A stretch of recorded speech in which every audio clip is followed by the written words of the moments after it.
I clocked in a few minutes before midnight, same as always. I swiped my badge, watched the light turn green, and walked into the half-lit lobby where the vending machines buzzed louder than the lights. I set my thermos down, tapped the monitor to wake it up, and started another shift guarding a building that never saw traffic. Technically, I work security for a research facility on the edge of the industrial district. What kind of research? I couldn't tell you. They don't brief the night guards. My job is simple. Walk the halls every hour, check the doors, monitor the cameras, and call it in if anyone tries to sneak onto the property. No one ever does. Honestly, I think the whole place is a shell company. There are labs and conference rooms, sure, but I've never seen more than 3 or 4 people in the building during the daytime turnover. The lights stay off in half the offices. Most of the server racks hum to keep themselves busy. Once in a while, I'll see a crate in the loading bay marked Hazard, but it's always empty by the time my shift starts. The boredom is what gets the most guys. Not me. I don't mind the lack of action. There's a comfort in routines that never change. I keep a radio on the desk, one of those weather alert units that doubles as an emergency broadcast receiver, wired to receive work notifications that never came. Only the occasional emergency alert would pop through, never important to me, but something to break up the monotony of the shift. Usually, it just loops weather updates or dead air. Tonight, it hums softly, tuned low enough to ignore, but loud enough to notice if something serious happened. Outside, the wind pushed against the security glass. I sipped lukewarm coffee and flipped through the incident report log, already knowing it would be empty. The camera feed showed still hallways, a broom leaning against a janitor's closet, a copy room no one used. The red light above the exit sign blinked at its usual pace.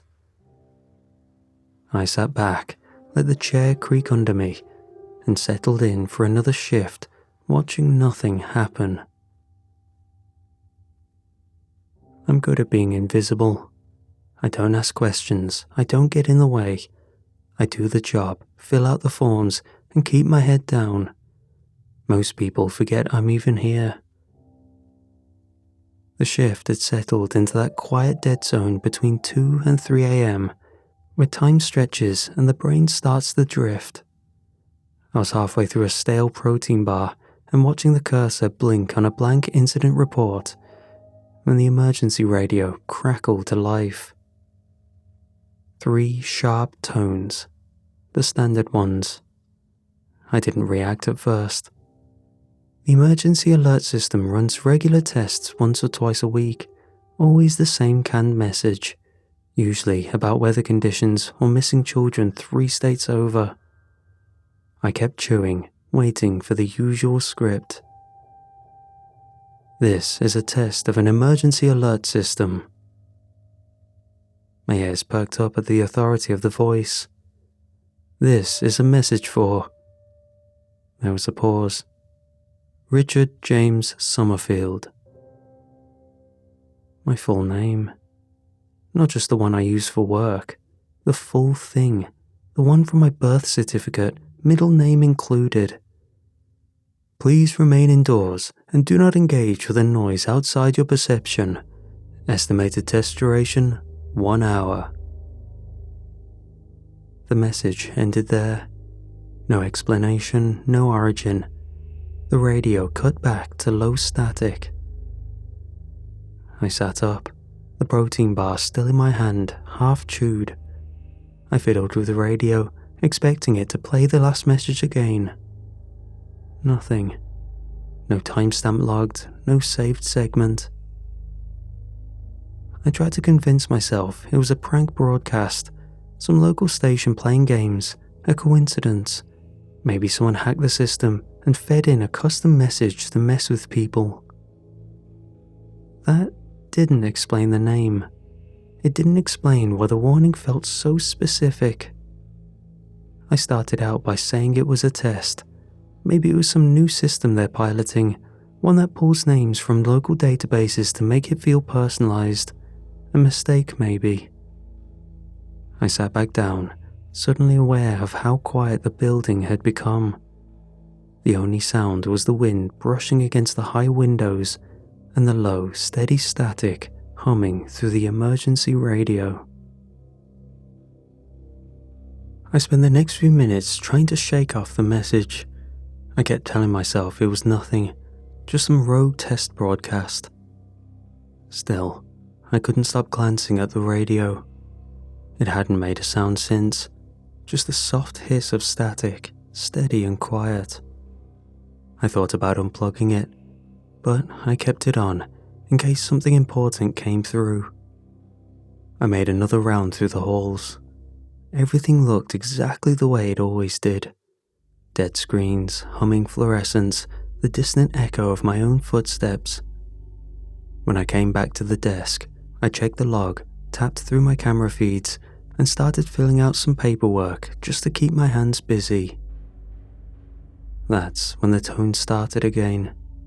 3 quick pulses, followed by the same voice.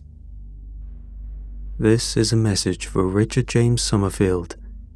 You were 11 years old when you refused to visit your mother in the hospital. My fingers stopped moving. You told your brother it didn't matter, that she wouldn't remember. You said it to hurt him. I stared at the radio, unable to breathe for a second. You were wrong. There was a pause. No static this time, just silence stretching for 2 beats longer than it should have. You will attempt to check the loading dock in 35 seconds. Please reconsider. The radio clicked off. I didn't move at first, just sat there, heart knocking against my ribs, hands cold. I hadn't spoken about that fight in years, maybe ever. The words it used weren't quoted, but they were accurate enough to know. Whoever or whatever was speaking understood the shape of it, knew the guilt that still curled up behind my teeth. Part of me thought this had to be a setup, maybe someone trying to make me believe the broadcast was intelligent, alive. Could be a deep data scrape, old emails, recordings, an elaborate hoax. But another part of me was already walking toward the back hall. I didn't plan it. My body moved on its own. I scanned my badge at the service door and followed the concrete corridor past the janitor's closet and the old vending machine. The dock was at the far end. I reached the metal door and pulled it open. The dock outside was empty. No trucks, no footprints, just wind moving through the chain-link fence. Still, I stood there too long, longer than I needed to, waiting for something else to happen. By the time the third message came through, I was more irritated than rattled. Whatever was going on, I figured someone had too much time and access to things they shouldn't. It didn't help that nothing else had happened. No follow-ups, no intruders, no evidence anyone was watching me, even though something clearly was. I kept running mental checklists. It could have been a test, a psychological experiment. Maybe someone at the company had wired in a new kind of behavioral monitoring. But if that were true, why start dragging my personal life into it? Still, I wasn't scared. Not really. Just tired and annoyed and ready to finish my shift and go home. I was walking the northeast corridor when it started again. No tone this time, no build-up. Do not turn around. I stopped mid-stride. I didn't breathe. Something in my spine locked. The hallway behind me had no lights. I hadn't noticed it before. I could only tell by the darkness in my peripheral vision, but it was completely dark. Not dim, just gone. I waited 5 seconds, 10. My body refused to relax. Then, against better judgment, I started to turn.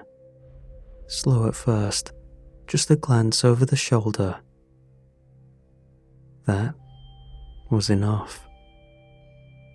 The far wall to my left rippled, my vision warped around the edges, colours bleeding into one another, angles stretching wrong. My left eye went cloudy, my right started to tunnel, and under it all, the sound began to rise. Glass shattering, nails on tile, teeth clacking too fast to be human, breathing from too many mouths at once, screams that never open their throats, the kind of noise that makes your insides want to curl away from your skin. I stopped, didn't finish the turn, didn't look into the dark, just stood there, half pivoted, jaw clenched tight. Then I faced forward again. It all stopped, instantly. The lights returned to normal, the sounds vanished, my vision cleared. But when I turned to look down the hallway again, not behind me, but ahead, the corridor had changed. A rolling cabinet now blocked the path I was heading towards. A steel door appeared where there was none before. Emergency lighting outlined a new path branching left where there hadn't been one 10 minutes earlier. I didn't try to force the old path open. Instead, I stared at it, realizing something important. Whatever this was, it didn't want me to go back. It had rules, even if I didn't understand them yet. I didn't have a destination at first. I just wanted to find the front entrance again, or an exit, maybe the main stairwell, maybe the fire doors, somewhere that didn't feel like it had been rewritten behind my back. The building wasn't the same anymore. Corridors I'd walked 100 times were suddenly too long or too short. Some ended in blank walls, leading me into doors that only led to mystery. Others turned corners that shouldn't exist. I passed the mechanical room that I knew was supposed to be on the 3rd floor, but I was still on the 1st. The elevator didn't work, the cameras were frozen, and the maps on the wall were blank, scrubbed to white. Still, I kept moving. My best chance now was memory, using approximate landmarks, no matter how distorted, to try to discern where I really was, trying to find an anchor point so I could try navigate to a way out. But more often than not, I found myself just randomly navigating based on whatever options I had ahead of me. That came with its own danger. If I followed a path that led to a dead end, I couldn't just spin around and go back. I learned that the hard way. Once or twice I flinched at a sound behind me, footsteps where there shouldn't have been, a door slamming shut at the far end of a hall. An instinct took over. I'd start to turn, always just a little, always just enough to catch the start of something wrong. A ripple in the air, that shrieking, layered noise bleeding through again.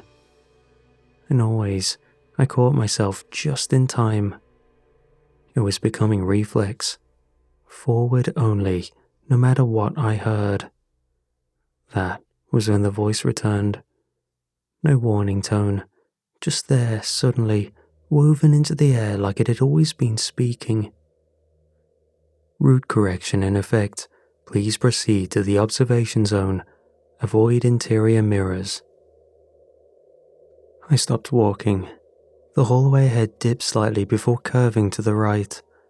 I hadn't been down this way in months. I was pretty sure it only led to storage, not any place labelled observation zone. The voice didn't speak again, just the one line delivered in that semi-human tone. I kept going, choosing a side path instead. It should have led past the central IT server room and back toward the lobby. At least it used to.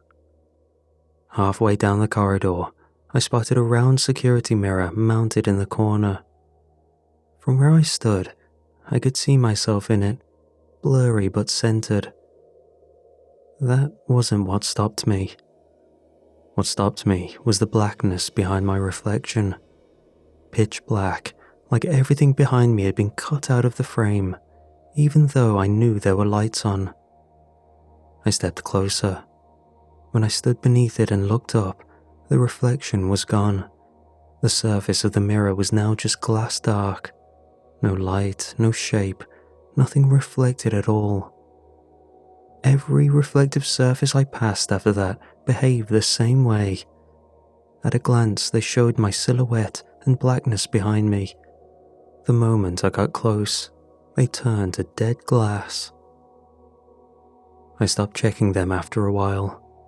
At that point, I wasn't just avoiding the path the broadcast wanted me to take. I was actively working around it, trying to stay ahead of whatever route it was building for me. I didn't trust it. I didn't trust any of this. But I couldn't afford a mistake. If I wandered into a corridor with no other way out, and the walls behind me decided to erase the path I'd come through, I'd be stuck. Or worse, I'd be forced to turn around. And I was starting to believe that something was waiting for me to do just that. I was moving faster now, not running but close to it. My heart had settled into a low, steady beat just above normal. I kept my eyes forward, scanning for changes in the layout, watching the walls for fresh seams or strange signage. My flashlight flickered once, then came back strong. I tapped the battery gauge. Still full. That was when the broadcast cut in again. It didn't wait for me to stop. No setup. The voice spoke as if it had been listening the whole time, which I now suspected it had. You are checking the battery level. My chest tightened. I stopped walking. It knew what I was doing. Then it added one more line. Avoid the next intersection. You won't listen. We are sorry. I stood in the center of a long, low corridor, the overhead lights buzzing above me in rhythm with my pulse. The radio shut off again, nothing but the quiet hum of old fluorescent tubes. The line echoed through my head as I moved again, slower now, eyes narrowing as the hall opened into a crossroad. There, at the intersection, I heard it. Not loudly, but it was there. Sobbing, faint, choked and slow, like someone trying not to be heard. And underneath it, another sound. Breathing, ragged, wet. Then a single, mechanical click. I stopped at the threshold, one foot still in my hallway, the other just past the corner. The crying sounded closer. I didn't move for a while. I stood frozen, thinking about the voice, about the exact wording. You won't listen. So, what did that mean? That I was already choosing? That I had already failed the test it mentioned? I tried to trace my thoughts, to see where the decision had started. Was I truly choosing anything here, or was I reacting, following a trail already laid out? If I went toward the crying, was that compassion, curiosity, or a script I was meant to follow? And if I didn't, would that be real defiance, or another programmed branch? The hallway around me remained empty. The floor beneath my feet stayed steady, but my head swam with the idea that no matter what I did, I was already inside someone else's plan, that the system didn't need to control me, only predict me. I looked toward the direction of the crying, then I turned the other way and walked, fast and straight, until the sound disappeared behind me. The lights began cutting out one by one, not all at once. It started in the west corridor, then the break room, then the hallway just outside the server cages. a silent collapse of function, wing by wing.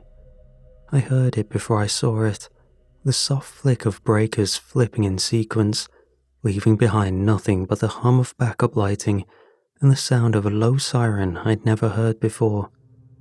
It wasn't blaring, not urgent. It pulsed slowly, steadily, as if reminding something to stay awake. Then every screen came to life, monitors I hadn't touched in hours, tablets still plugged in and locked, the emergency radio, all of them glowed in perfect sync, showing the same cold white text over black. Subject deviation confirmed, sequence collapse in 12 minutes, manual override required. You are not authorized. Proceed. That was the first time it mentioned collapse. The first time it told me, openly, that this whole thing was breaking down, though I had no idea what that truly meant. I didn't stay in that hallway. I kept moving, heading for the central spine of the building, hoping that if I stayed in motion, I could find some edge to all of this. But the layout had changed again. The ceilings dropped by almost a foot, the air vents had vanished, hallways had grown tighter, sharp turns where smooth curves had been before. I passed the supply room that looked identical to one I'd seen earlier. Same chairs, same desk, but the desk was on the left this time, and the wall clock ticked backwards. The floor creaked under my boots in a way it never had before. Soft, hollow, the weight of the building had shifted. Behind me, the sound began again. Clicking, but slower this time, deeper, metal tapping on tile. It echoed from far down the corridor, bouncing and multiplying until I couldn't tell which direction it was coming from. The air behind me pressed against my back. Not wind, just pressure, heavier than it should have been. My footsteps started replaying themselves. I would take a step, then hear it again half a second later, sometimes in sync, sometimes not. I heard voices too, ones I didn't recognize. They whispered things that didn't match my memories, but they sounded familiar anyway. I turned a corner. I stopped breathing, didn't move, didn't speak. I didn't turn, not even a glance. But the edges of my vision began to twitch. Not black, but movement, flickering just beyond where my eyes could land. Shadows stretching without a source, a curl of something sliding along the ceiling tiles above me, never visible, always near. The clicking had stopped. It wasn't following me anymore. It was waiting. I pushed forward. I reached for a door I didn't recognize. Heavy steel, no markings. It opened with a small creak into a small room. A halogen strip flickered from above. There was no furniture, except for a metal table bolted to the floor. The room looked like it was used for experiments that were currently absent. On the table sat a mounted radio unit and a single folder. The cover was grey, stamped in red with a warning that read, "Pattern Violation Manual, Do Not Issue." I opened it. Every page was blank, except one. In the center, typed in plain black text, "If in doubt, turn around." I closed the folder, and I didn't turn. The corridor was waiting for me. Despite all the directions I took, I ended up back. Same length, same lights, same intersection. It hadn't changed since the last time I'd come to the crossroads. Except this time, the crying started before I even got close. It came from the far corridor, low at first, wet and staggered, the sound of someone trying not to be heard but failing. A woman maybe, young, or something trying to sound young. It echoed off the walls in slow pulses. Then came the radio.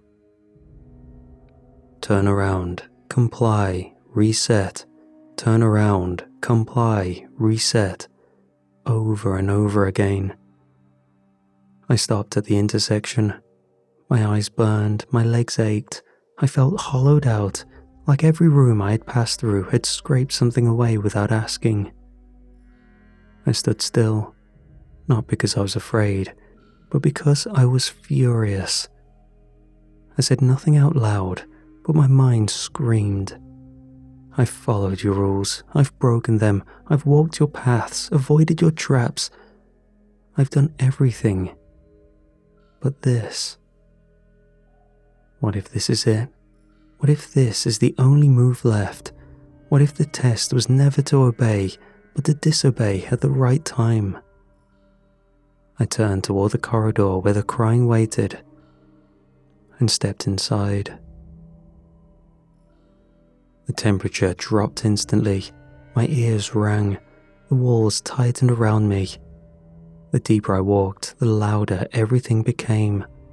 Screeching metal, whispers that knew my name, breathing behind my neck. Every noise layered on top of the next until there was no space between them. My vision narrowed, not completely black, but close to. The edges began to glitch, filled with static and flickers of colour, as if the world behind me was being erased frame by frame. Something moved inside the walls, shapes pressed through drywall, outlines of people, but wrong. No features, just stretched skin where eyes and mouths should have been, arms folded the wrong way, fingers too long. They clawed softly at the air, not reaching for me, just twitching in rhythm with a noise. I didn't blink, I didn't speak.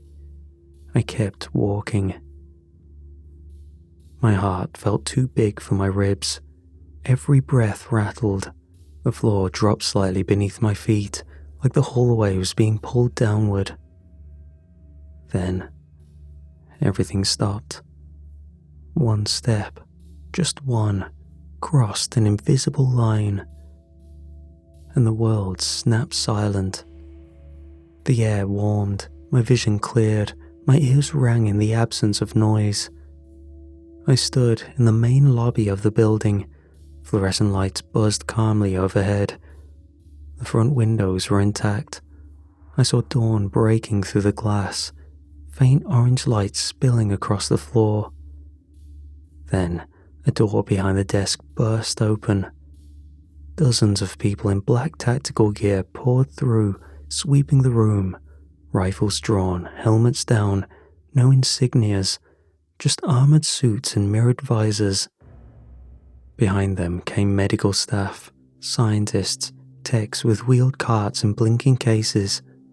They moved with urgency, but not panic. They knew this scene. They had trained for it. I turned slowly, looking over my shoulder, subconsciously grappling with the idea of being able to see behind me now. Where I just emerged stood static. Not a wall exactly, more like the edge of a dome. It shimmered faintly, air trembling with digital interference. I could see through it, but the colours were wrong. Shapes moved inside, soft, slow, echoing my memory of the corridor I had just walked. As I stared, a hand closed around my arm, firm, gloved, real. I turned. A soldier stood there, face hidden behind a matte black visor, already steering me away from the dome before I could speak. I spun to face the soldier.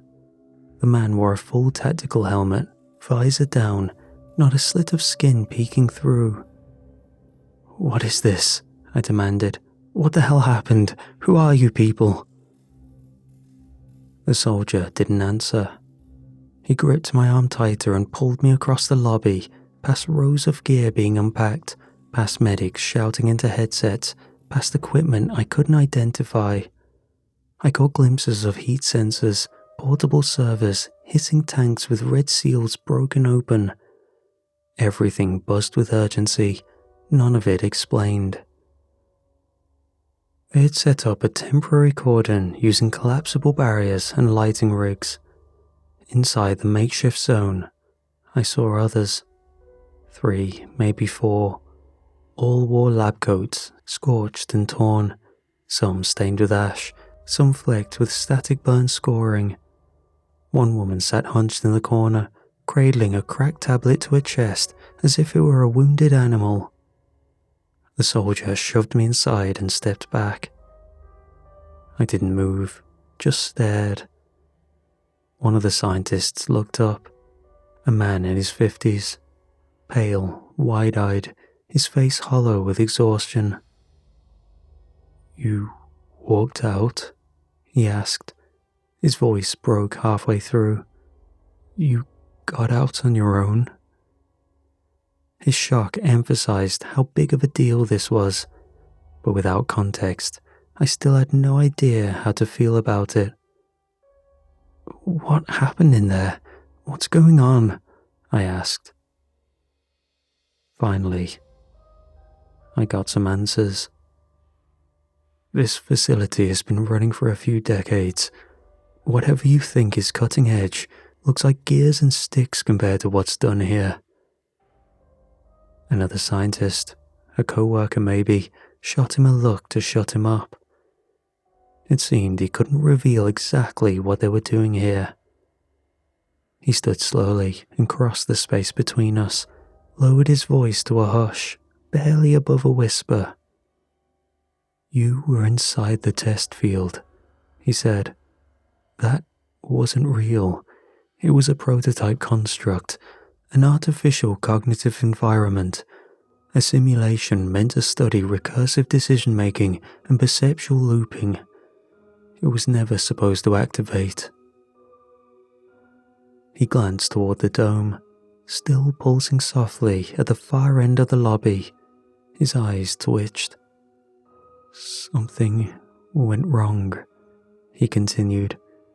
"It started responding to observation, growing, feeding on recursive feedback. The more we watched, the more it changed. We lost 2 teams trying to extract the workers." He paused, breathing heavier now.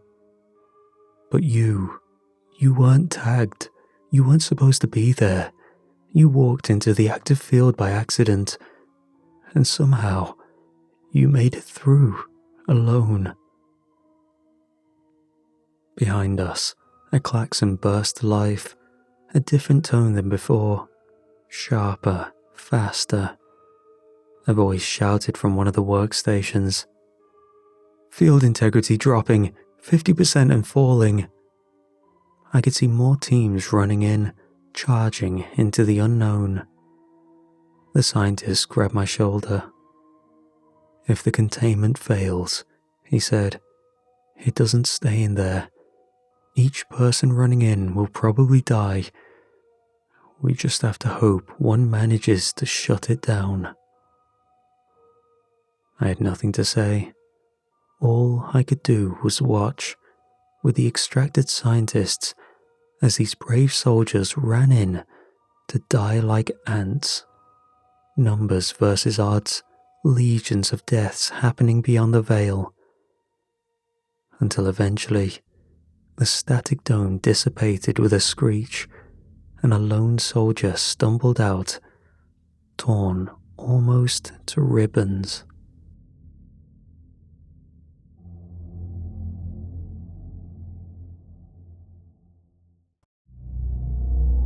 It started with nostalgia. I hadn't read horror in years, not the internet kind at least. Nosleep, Creepypasta, that whole era. I was deep into it in my late teens. Something about the stripped-down storytelling, the way people wrote with urgency instead of polish, hit different back then. They felt human, like a friend telling you about their strange week. I used to read them in bed, earbuds in, lights off. Not because I wanted to be scared, but because it felt good. Like being unsettled was part of some weird ritual before sleep. A few weeks ago, I decided to chase that feeling again.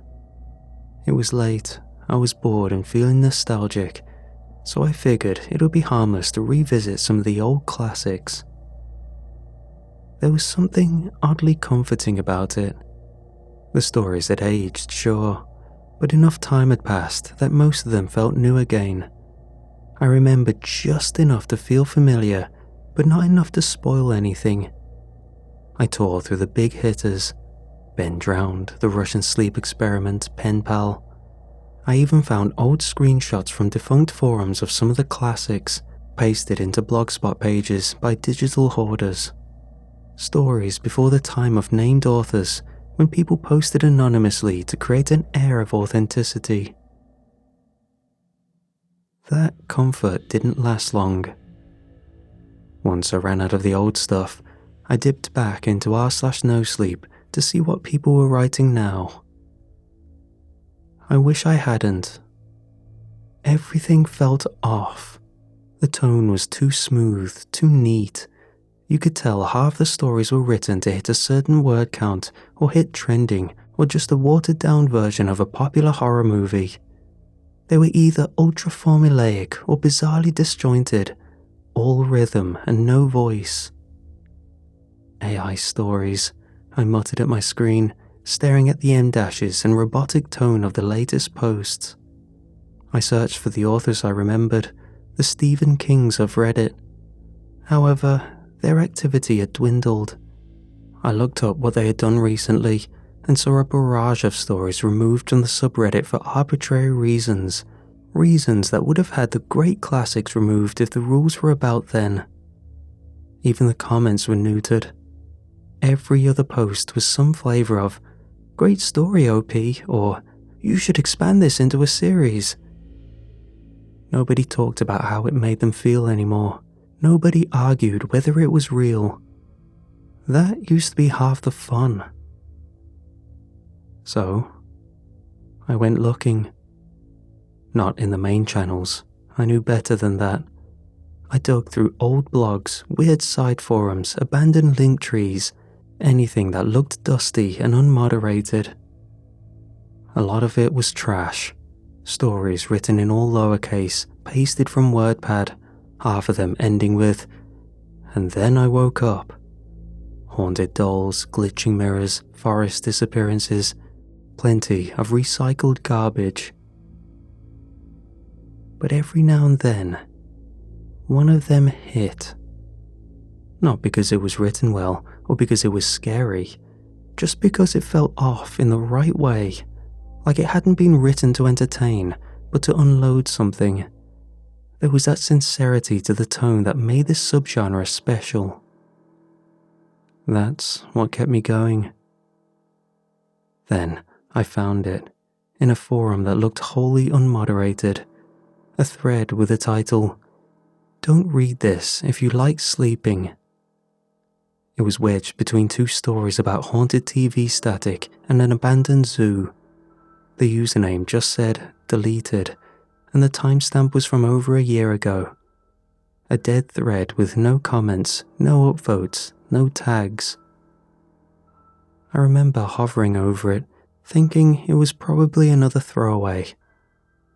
But then again, some part of me, the part that used to fall asleep with creepy audio echoing through my headphones, wanted it to be real, just for a moment. So I clicked. The page loaded in plain text, no formatting, just a slab of words stacked in an unbroken block. The tone was cold, detached, not trying to impress or scare, just reporting. It told the story of a man who stumbled onto a strange piece of internet folklore. A girl in a yellow raincoat. She would appear after you read about her, first in the corner of your room, watching, motionless, her face hidden beneath the hood, eyes never visible, but you could feel them on you. She never spoke, she never blinked. She just stood there, dripping wet. The story didn't build tension. There were no jump scares, no deaths, no payoff. It simply explained that the girl showed up once you knew about her, and that she would keep showing up. Each night she came closer. The fear fed her, and when she's gotten her fill of fear, she gets you. However, there were no accounts of what she did, as no one who has gotten that far survived. The more you fear her, the wetter she gets, the text said. That line made me roll my eyes. The final line stuck out only because it was bolded. If you reach 3:41 a.m. and she's at the foot of your bed, it's already too late. I snorted. It felt like one of those chain emails from the early 2000s, the kind that said, "You die in 7 days unless you sent it to 10 people." It was so tonally flat, it had to be ironic. I backed out of the thread and closed the browser. That was enough for the night. I was hoping to end on a good one, but it was already getting late. That night, at 2 a.m., I was in the bathroom brushing my teeth when I heard something behind the door. A soft knock, just once. I froze. The toothbrush hummed between my teeth. I turned off the tap, waited. Nothing, just the creak of the ceiling vent. I opened the door. The hallway was empty. I was halfway back to the sink when I noticed the carpet by the threshold. Damp. I stared at it for a while, then shrugged it off. I figured I must have spilled something while brushing, or maybe I'd tracked in rain from earlier. I couldn't remember. I shut the bathroom light and went to bed. I woke up to the sound of my own pulse. No noise in the room, no nightmare to shake off, but my heart was pounding like I'd been running. I didn't move at first, just stared at the ceiling and waited for the feeling to pass. Eventually, I glanced at the clock. 3:41 a.m. A weird chill ran through my chest. What were the odds? If 1,000,000 people read that story, at least one was bound to wake up and see that time, and I just happened to be that one. That was the only way I could explain the coincidence. I sat up slowly, eyes adjusting to the dark. The room was still. No creaks, no humming electronics, no cars outside. Just silence. But I felt watched. Not scared exactly, more unsettled, the kind of uncomfort you felt when someone's reading over your shoulder. I didn't see anything out of place. The window blinds were shut, the door was cracked open. Nothing stood in the corner. But the carpet by the door was wet. Again. I got up and checked it, running my hand across the fibers. Damp, no question. Not enough for a leak, just enough to feel wrong. Back in bed, I pulled my laptop over and opened the browser. The forum was still up, still ugly, still ancient. I went to the thread. It was there, still titled, "Don't read this if you like sleeping." No comments, no upvotes, nothing added since I clicked it. I checked the user profile. Deleted. No way to send a message. I checked the mod list, but there was only one listed, and they hadn't been on about as long as the dead thread I'd read. Still, I made an account and posted a reply to the thread. Was this a joke? Anyone else read this? A few minutes passed with nothing. I refreshed once, twice. On the third refresh, I gave up hope. The forum was barely active as is. To get an instant reply would be unlikely, let alone from an old thread that wasn't noticed. At some point, I drifted off. I don't know how long I was asleep, but something pulled me out of it. A feeling, sharp and immediate. My eyes opened and went straight to the corner of the room. She was standing there, small, motionless. The yellow raincoat clung to her in wet folds. Her hood was up. I couldn't see her face, just the shape of it tucked deep in the shadow. Her head was tilted slightly, not naturally, just enough to feel wrong. She didn't move. I screamed and snapped the light on. The corner was empty, just an impression on the carpet, a dark shape in the fibers where water had soaked through. The next few nights were a blur of broken sleep and mounting dread. She always came at the edge of waking, in that space where the room feels too still. The first night after the scream, she stayed by the door. Same place, yellow raincoat, soaked sleeves, hood pulled low, no face visible. The next night she stood in the corner, closer, still silent, still unmoving. I kept the lights on, slept in shifts, slept during the day. But each time I opened my eyes, she was a little nearer. I stopped screaming, but adrenaline kicked in each time. By the third night, she waited in front of my closet. This time, I could see more of her. Her raincoat was old, still whole but weathered in a way that felt impossible from normal use. The plastic was bubbled and misshapen in places, stained with dirt and streaks of something black. Her arms hung stiff at her sides, fingers barely visible beneath the cuffs. The water pooled under her bare feet now, even though the hardwood should have soaked it up. She never moved while I was looking at her, and she never showed up on camera. I tried to catch her with phone recordings, laptop webcam, and even an old handheld I found in storage. Nothing. The footage was clean every time.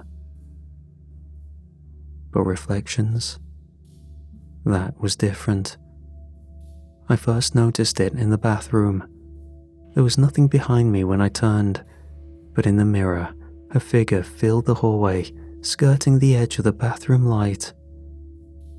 I backed out slowly, never turning my head. After that, the mirrors stayed covered. I stopped trying to reason through it and started researching. If this was a curse, I wanted to know how deep it went. If it wasn't, I needed to know the rules. The forum was a dead end, but I dug deeper. Archived blogs, dead web rings, screenshot compilations from old horror spaces. I started pulling from sites that hadn't been touched in over a decade. Usenet threads, live journal entries, MySpace bulletins, even BBS message dumps. She was there, always the same pattern. A story, a sighting, then nothing from the poster ever again. Most were deleted, missing context, or scrubbed clean by spam bots. But one entry stood out. Dated 2006, a user named LockjawMile had written a short post titled Narrative Leech. It said, "She is a parasite that spreads through narrative. Once you learn her, she learns you back.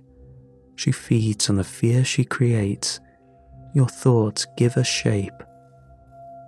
I read it 3 times. It didn't make sense. And yet, it explained everything. I stopped sleeping, not just from fear, but my body simply rejected it. Every time I started to drift off, I jolted awake, heart pounding, lungs empty. The girl was always there, waiting in the static behind my eyes. I boarded up the windows because I couldn't stand seeing her in the reflection of the glass. I stripped the apartment bare. Mirrors, screens, anything that could show her during the day. Gone. But this did little to save me from the night. The light stayed on around the clock. every bulb I had. When one burned out, I replaced it instantly. My friends thought I was losing it. I stopped answering calls, ignored texts. One of them came by and knocked for 20 minutes. I didn't move. I heard them mutter something about a wellness check, but no one followed through. I didn't care if they saw me like this, a broken mess, but I worried about them learning about her, cursing them to this fate. It didn't matter what I did though. She kept coming. I never saw her move, but she always got closer. Each night it shaved inches from the space between us, first across the room, then almost at the foot of my bed, then beside it, the hem of a soaked raincoat was dripping inches from my mattress. The water spread with her, cold, heavy, wrong. It warped the floorboards, lifted them at the edges, not in a way that looked rotten, but in a way that made me think the building itself was trying to reject her. Reality pushed back, but she always won. I kept searching, obsessively. I had to believe there were others, someone else who had seen her, named her, fought her, survived. I dove through dead subreddits, password-locked blog backups, and defunct link hubs. Every horror story felt close for a moment. A ghost in the hallway, a drowned girl, a warning about mirrors. But none of them lined up. None of them ended with anything but silence. Too many copycats, too much noise, creepypasta clones laid on top of each other for 20 years. I started thinking, maybe that was the trick. Maybe she built herself out of all of it, a single fear stitched from thousands of half-remembered posts. I was losing time. Whole days vanished in front of screens. My body ached, my eyes stayed bloodshot. Sleep was a trap now anyway, a slow roll toward my demise. And then, without warning, a message appeared. Same forum, an icon at the top showing a private message was received. I stared at it for a long time, dreading what it would say. The username was a string of numbers. No profile, no history. The message read, I was the one who originally posted the story. She came to me after reading about her, same as you. But I survived. For the first time, hope dripped into my heart. I read on, hoping for a way out. Based on when you left your comment, you don't have long left. I wrote the story, and the forum moderator must have read it. He deleted my account, thinking I was the one haunting him. But he got it wrong. It wasn't me. It was the story. She is fiction incarnate. Write her story and pass her on. The implication was daunting. I messaged back instantly, begging for more information, hoping there was another way. To pass on what I was going through sounded like a cardinal sin, murder with intent, but was quietly dying a better alternative. No activity afterward, just the message sitting there, waiting to be believed. I sat back from my screen. For the first time in weeks, I wasn't just reacting. I was thinking. Not just about what she was, about what I could do. This wasn't about surviving the night. Not anymore. This was about ending it. The decision sat on my chest heavier than any nightmare she ever brought. I had the message, I had the rules, I knew what had to happen. Still, I hesitated. If I posted this, if I wrote it clearly, if I told her story right, someone would read it. Someone would think about her, imagine her, picture the yellow raincoat, the water, the way she stands so still with her face tucked deep into the dark. And that would be enough. They wouldn't mean to invite her in. They'd just be reading a scary story before bed, chasing the same rush I once loved. But she'd come, and I'd be free. I sat at the desk for hours. The apartment around me was silent, lights dimmed to a soft amber glow. My body was shaking, but not from fear, from the weight of the decision. I had written every word carefully. The thread was ready. Every detail was here. The sightings, the rules, the message, the choice. Everything someone would need to understand her. And maybe, just maybe, escape. But the truth was sharp. Someone else would suffer. That was the cost. That was the shape of her hunger. A curse not lifted, but passed to another. One sleepless mind traded for the next. I kept telling myself I wasn't damning them. I was giving them the same chance I was given, more even. I put in the information to get out. If they were strong, maybe stronger than me, maybe they'd find a way to end this. Maybe they'd be the last. But the guilt didn't fade. The cursor blinked over the word post. My finger hovered above the mouse. Behind me, the air changed. The temperature dropped. My skin prickled. I didn't turn around. I didn't need to. I saw her in the monitor's reflection, distorted slightly in the black glass, a wet smear of yellow standing inches from the back of my chair. Her hands twitched at her sides, dripping onto the floor. The smell of stagnant water flooded my nose. I glanced at the clock. 3:41 a.m. I clicked. Post.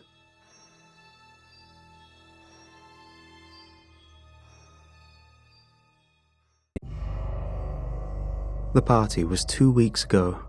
I stole a few beers when the adults weren't looking and shared them with Lucy Sitkins away from the crowd. She drank hers greedily as we sat beneath the bough of a low tree, speaking low so no passers-by could hear. Every time we whispered, we tilted our faces a little closer and closer. There was a moment when I thought she was going to rest her head on my shoulder as she told me about how she wanted to be a vet, and my heart skipped as I debated putting my arm around her waist. It was all cut short when her father, Larry, stood in front of everyone in the party and forced the beer can down his throat. I didn't see it. I only heard the cries that had us both sitting upright beneath the branches. By the time we got back to the party, the adults were escorting the kids away and ambulance sirens were fast approaching. Dad was there, and he told me to take my little sister home. The grim and frightening look on his face made me forget Lucy and the smell of beer on her breath. I try hard to remember if she ate from the barbecue. Sometimes I think she didn't. Other times I swear I can picture her biting into a burger, and it's so vivid I think it must be a memory. It's moot either way. I'll never see her again. I felt a little gross when I went into school the next day and asked around if the stories about her dad were true. When my father got home the night of the party, he hadn't spoken to me or Mom. He just went to bed and didn't tell us what happened. Come morning, I saw some of the older kids by the school gates and overheard them talking. The details made my stomach churn, but I wanted to know more. I didn't want to act all excited about something terrible, but this felt like the kind of thing people would be talking about for years. Larry Sitkins had swallowed a beer can. Shoved it down his throat like a damn boa constrictor eating an egg. At least that's how one kid described it to me. There was more, of course. He'd praised Satan before slitting his own throat, gotten drunk and fallen hard onto the ground while chugging a beer, tried to catch the can mid-air. Someone had punched him mid-sip. There were lots of variations on what happened and how, but they were only theories that got turned into rumors.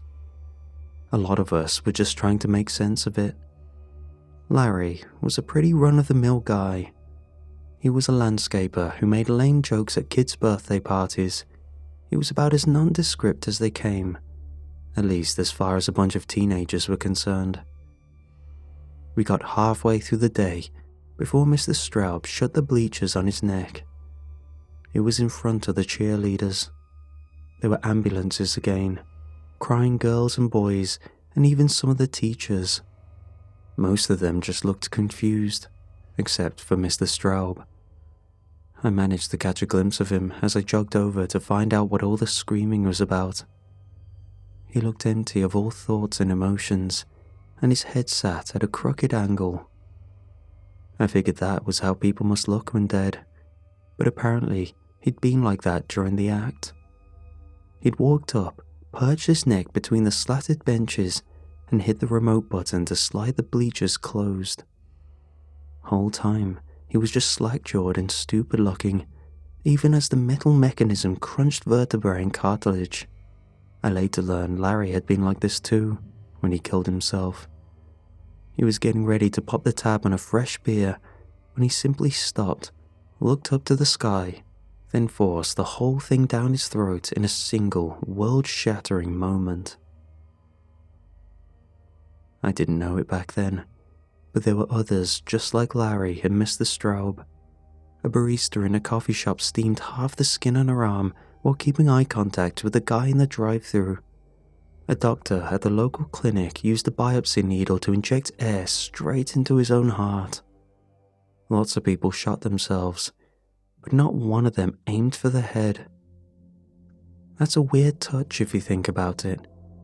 These people obliterated their torsos or limbs with high-powered rifles at point-blank range.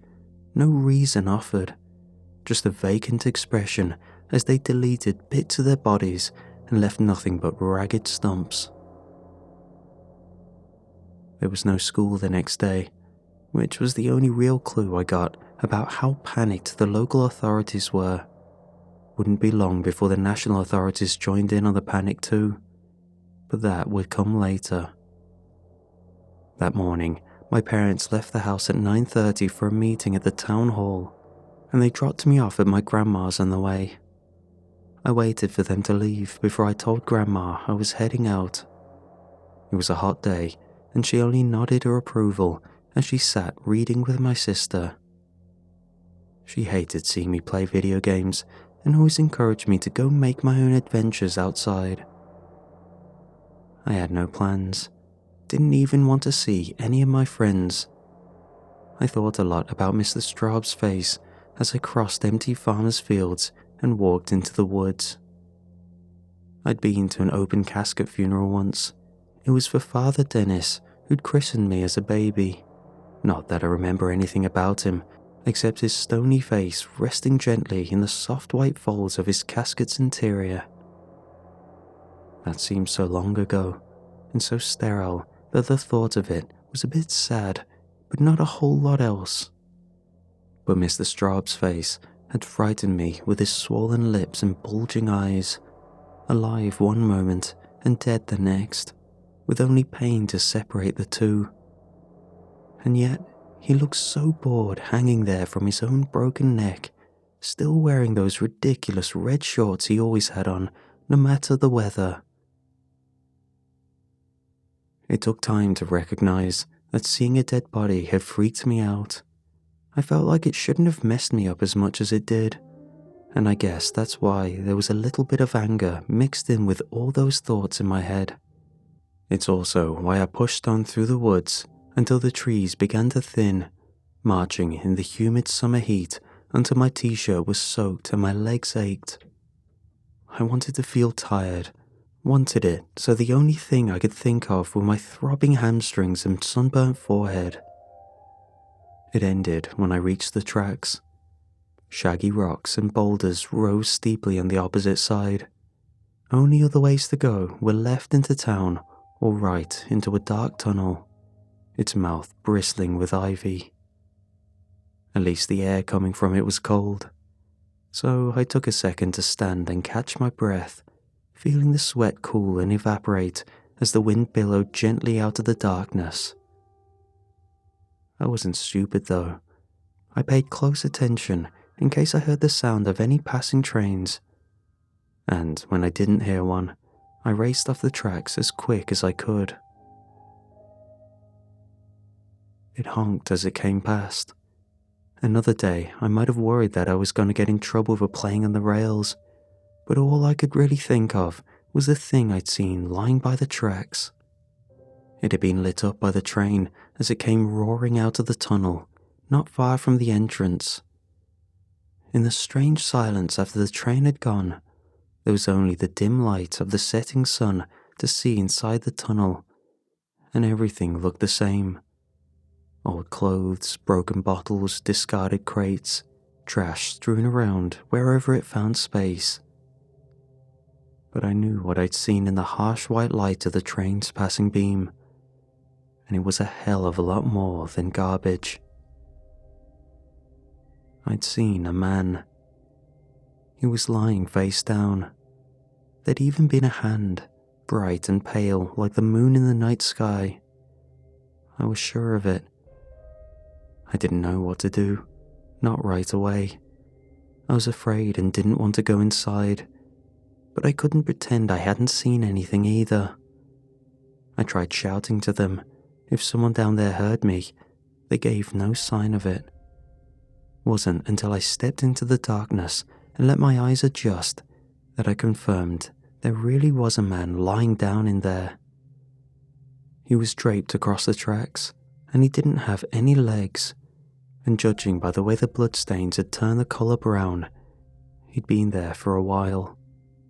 Hell, half a dozen trains must have gone right over him, thinking he was just an odd bit of cloth or something. That's if they saw anything at all.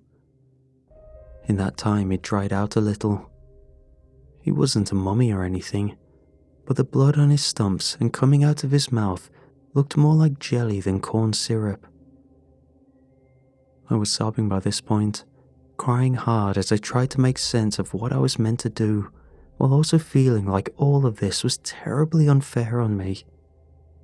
There was a moment where I could almost feel myself wanting to be a kid again, a proper one, little, one who doesn't have to do things, one who can get upset and scream and run away. I'd only just started to appreciate how badly I'd been messed up by seeing Mr. Straub, and then God went and dropped that kind of nightmare into my lap.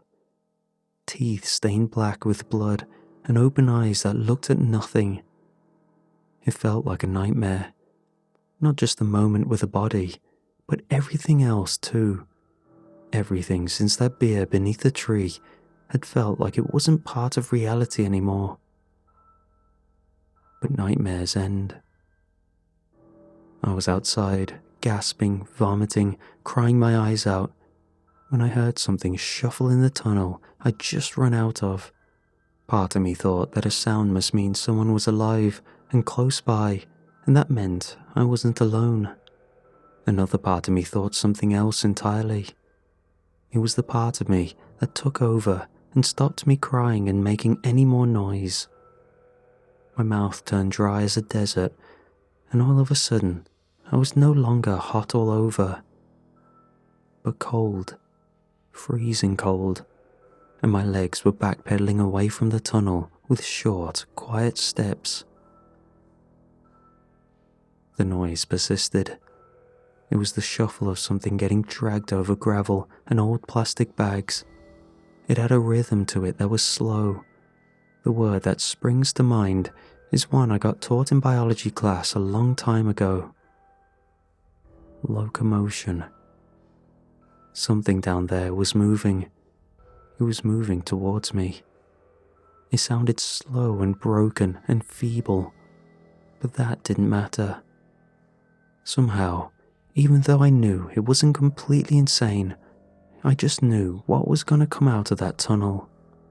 I knew it the way the rabbit knows the wolf or the ant knows the spider. But still, when I saw him crawl out of the dark and into the light, I screamed so loud I'd have a sore throat for the next few days. It was the man from the tracks, and even though he moved, he was not alive. I tried telling myself that he couldn't have been dead because only living things move, but that was nonsense. He dragged his bloody, legless torso with one working arm while the other lay dislocated across his back, the fingers of both hands curling as he heaved himself along. And that face, that same empty gawking expression, just like Mr. Straub's. He wasn't alive. He was a dead thing, and that made him some kind of impossible monster. I turned and ran screaming through the trees. The whole time, I could only think of the thing that was behind me and was trying to close the distance. It didn't matter that it was slow. Didn't matter that I ran for over an hour. Didn't even matter that I wasn't sure if I knew my way home or even running in the right direction. All that mattered was putting one foot in front of the other until there was nothing left inside me. Time turned funny. Seconds moved into strange staccatos until eventually I collapsed on legs made of rubber. Then I dragged myself into an old hollow tree to hide. And that was where I lost all consciousness. When I woke up, the sun had set and it was dark. I vomited some, then found my way back to the beaten path and stumbled achingly through the cold night air back to my grandma's farmhouse. Dad was sick. My grandma screamed something to this effect at me as she held down his right arm, while my mother tried to grip his head in her blood-slick hands. He resisted with dumb determination. My little sister cried, watching the scene like a shell-shocked soldier. There was grunting and sobbing, and suddenly, a bang. Then a puff of plaster rained down onto my head, and everyone began to yell and shriek a little louder. Dad had a gun. That was what my grandma was trying to wrestle out of his hands. She held a knife, and that's why there was blood. But I didn't know whose it was. I wasn't sure what she was planning to do with it until she tried to use it to cut his trigger finger off. The scuffle resulted in another bang and a window exploded outwards. I finally ducked and grabbed my sister, rushing her into another room, but there were 3 more explosions and each one broke something inside me. By the time I heard my name being called, I was half deaf and twitching at things that weren't there. My sister pleaded for me to come back, her pink fingers grasping for me as I put her down. But my mother was shouting for me to come help, and I wanted to keep my family safe. She told me to get something to tie Dad up while she and my grandma used both arms to pin each of his wrists to the ground. His hands bled weakly as my grandma used every inch of her strength to simultaneously pin him and stop the flow. He thrashed beneath them, his movements languid and easy, but I could tell it was a struggle for them to keep him down. As I ran to the garage, I saw the gun on the ground with Dad's severed finger nearby. I kicked it out of reach before returning shortly with the rope my grandma used to tie the garage door open during hot summers. Mom tied the knots. My grandma tried talking to my dad, and it was one of the few times in my life I saw her as the woman who'd once changed his diapers. She was so soothing and tender, and her constant muttering that everything would be okay seemed so fragile. She was scared for him. Mom just did everything in her power to wrestle some safety out of the moment. Only once his arms were secure behind his back, and she was confident he wasn't breaking free, did she stand back, put her hands behind her, and then immediately hunch forward and sob. "Call an ambulance," my grandma told me as she walked into the other room to get my sister. Before I got on the phone, I briefly hugged my mom, who didn't seem to notice. I risked a glance at my dad, who didn't look at anything at all. Dead eyes glazed vacantly at nothing as he fought to free his arms. When he finally looked at me, it was no different to how he looked at the floor or the wall. I didn't go to school the next day either. Some men from the government came to take Dad in the morning, and Mom ordered me to my room when they arrived. She asked them 1,000 questions, but their replies were short and stern. All I managed to overhear were a few muffled phrases. "Please stay put, ma'am. Someone will be in contact with you shortly." When I ran to my window to look at them walking down the drive, I saw that they all wore masks. One of them saw I was staring. I thought he was going to wave, but he didn't. There was a biohazard symbol on their clothes. After they left, Mom focused on making dinner and looking after my sister. She kept me close the whole time, barking anxious questions whenever I tried to leave the room. "Where are you going? Just the bathroom? Oh, okay then." It felt like she was painting normality into tissue paper, desperately afraid of breaking it. I tried my best to seem like I was okay. Last thing I wanted was to feel like some kid who needed his mommy. We mostly just talked about mundane things, but it was hard for both of us. The only time the atmosphere seemed to change was when she asked me something strange halfway through dinner. "Did your father, when you both went hunting a few months back, what did you do to the meat?" "I don't know," I shrugged. "Dad took care of all that. Why?" The men who took him asked a whole bunch of questions about it. Then, with a fragile smile, "Have you done your homework? They told me your teacher would send you some assignments online." Just like that, the thin pretense of normality came back, but I was left with a wriggling feeling in my stomach. It didn't go away as the evening marched on. In fact, it only grew worse until I found myself in bed, rolling from side to side and thinking about Mum's question. The men who bundled Dad off hadn't seemed like the kind who messed around. They must have had some idea of what was going on. So why ask about the meat? On some level, I knew the moment she'd asked me why it was relevant. Dad loved to hunt, and he always brought meat to parties and barbecues. Wasn't it obvious? He'd brought something back from the woods, hadn't he?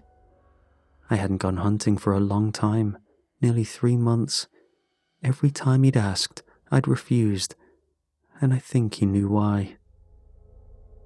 On the very last trip, Dad shot 3 deer, but we only took back 2. One for us, one for the town barbecue. The third he shot, but we left it on the forest floor because by the time it had died, I was pale and shaking, and even Dad couldn't keep the tremor out of his voice. Neither of us had expected the deer to stand on its hind legs and walk towards us like a man. Its gait a heavy, broken thing as it lumbered over the forest floor. And it had kept coming, even after Dad shot it 6 more times. One of the rounds struck it in the head, but still it shambled forward on 2 misshapen legs as its brains painted the ferns in pestilent grey. When it finally fell, even Dad had gone pale, and in the silent aftermath, I had to go off and be sick in a bush. After that, we cut the trip short. Dad walked me gently back to the truck where the 2 deer we shot and trussed earlier that day lay waiting in the pickup. I don't think either of us even remembered they were there until later.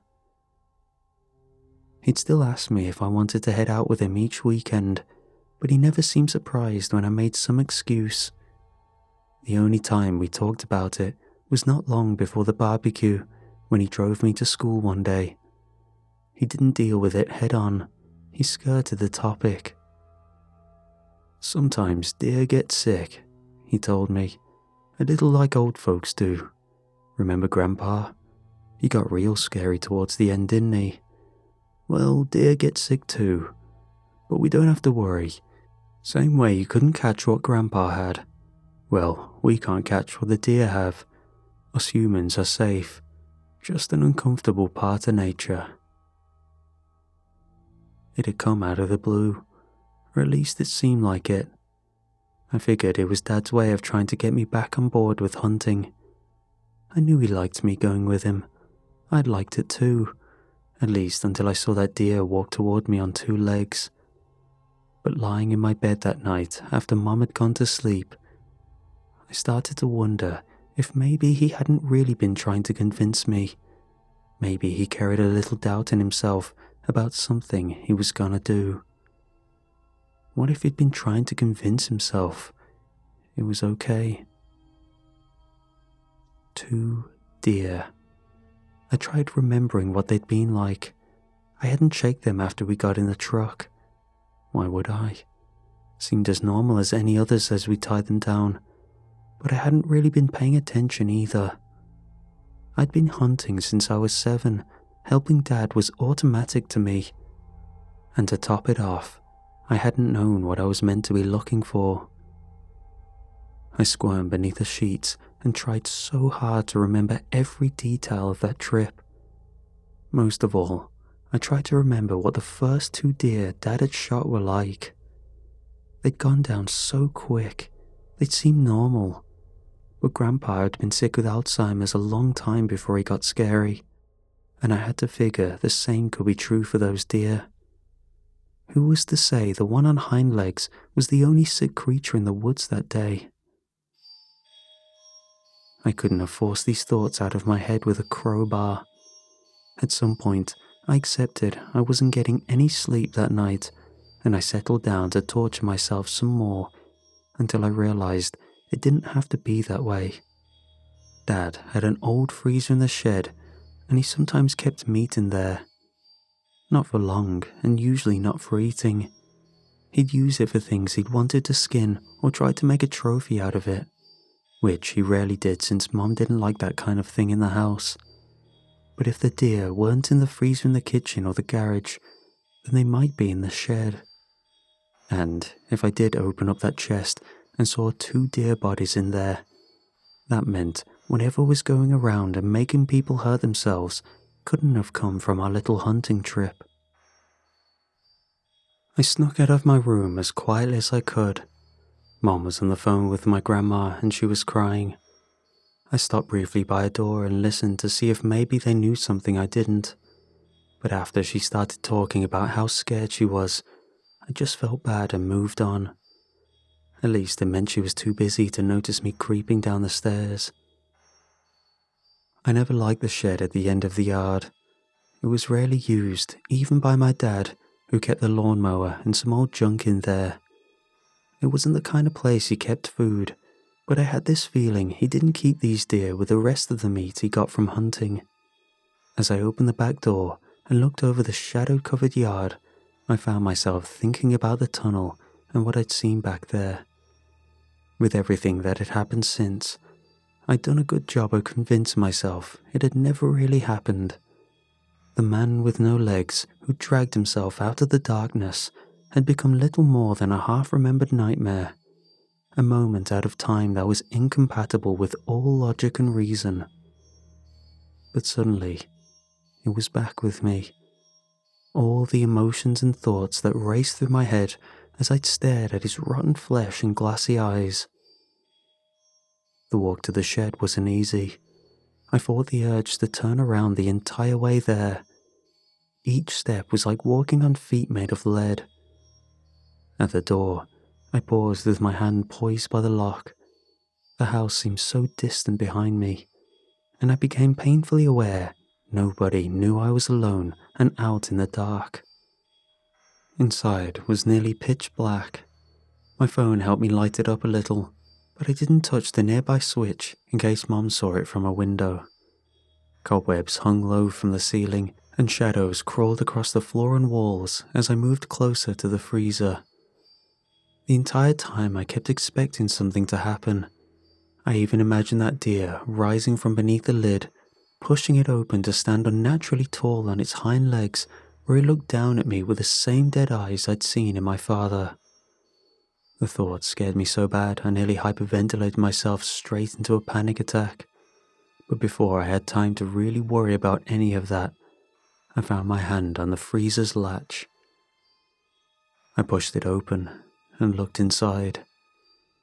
The misty vapors cleared to reveal a pile of meat and fur encrusted with ice.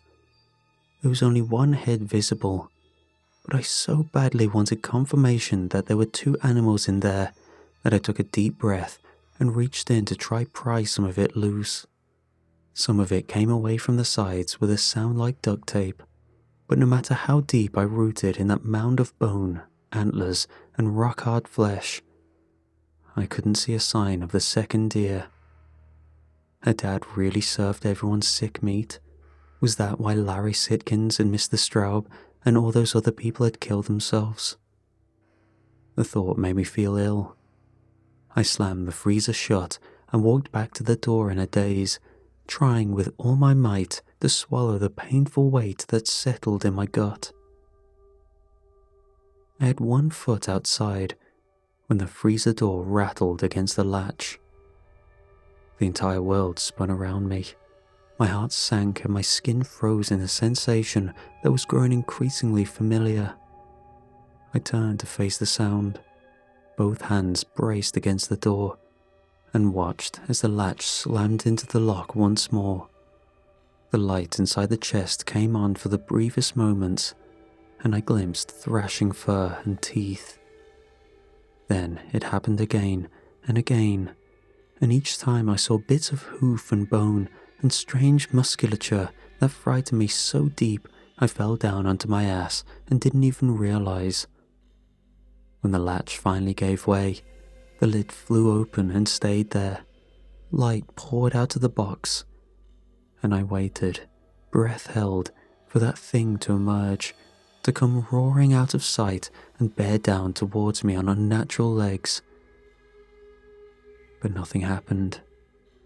The silence stretched on for what seemed like an eternity, until at last there was a crash louder than any before, and the entire freezer rocked back and forth and slowly fell over.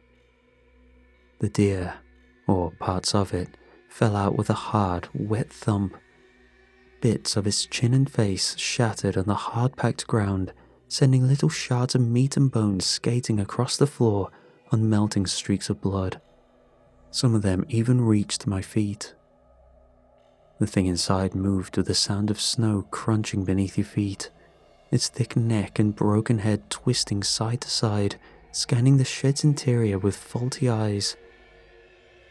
I've never seen anything move like that, not before or since. This was worse than the man in the tunnel, worse by 1,000 times. The deer was still mostly frozen, but some impossible force was making the crystallized water in its own cells, and the result was skin that rippled like tissue and muscle that cracked and crunched as they tried to flex and contract. It lifted its head and tried to scream.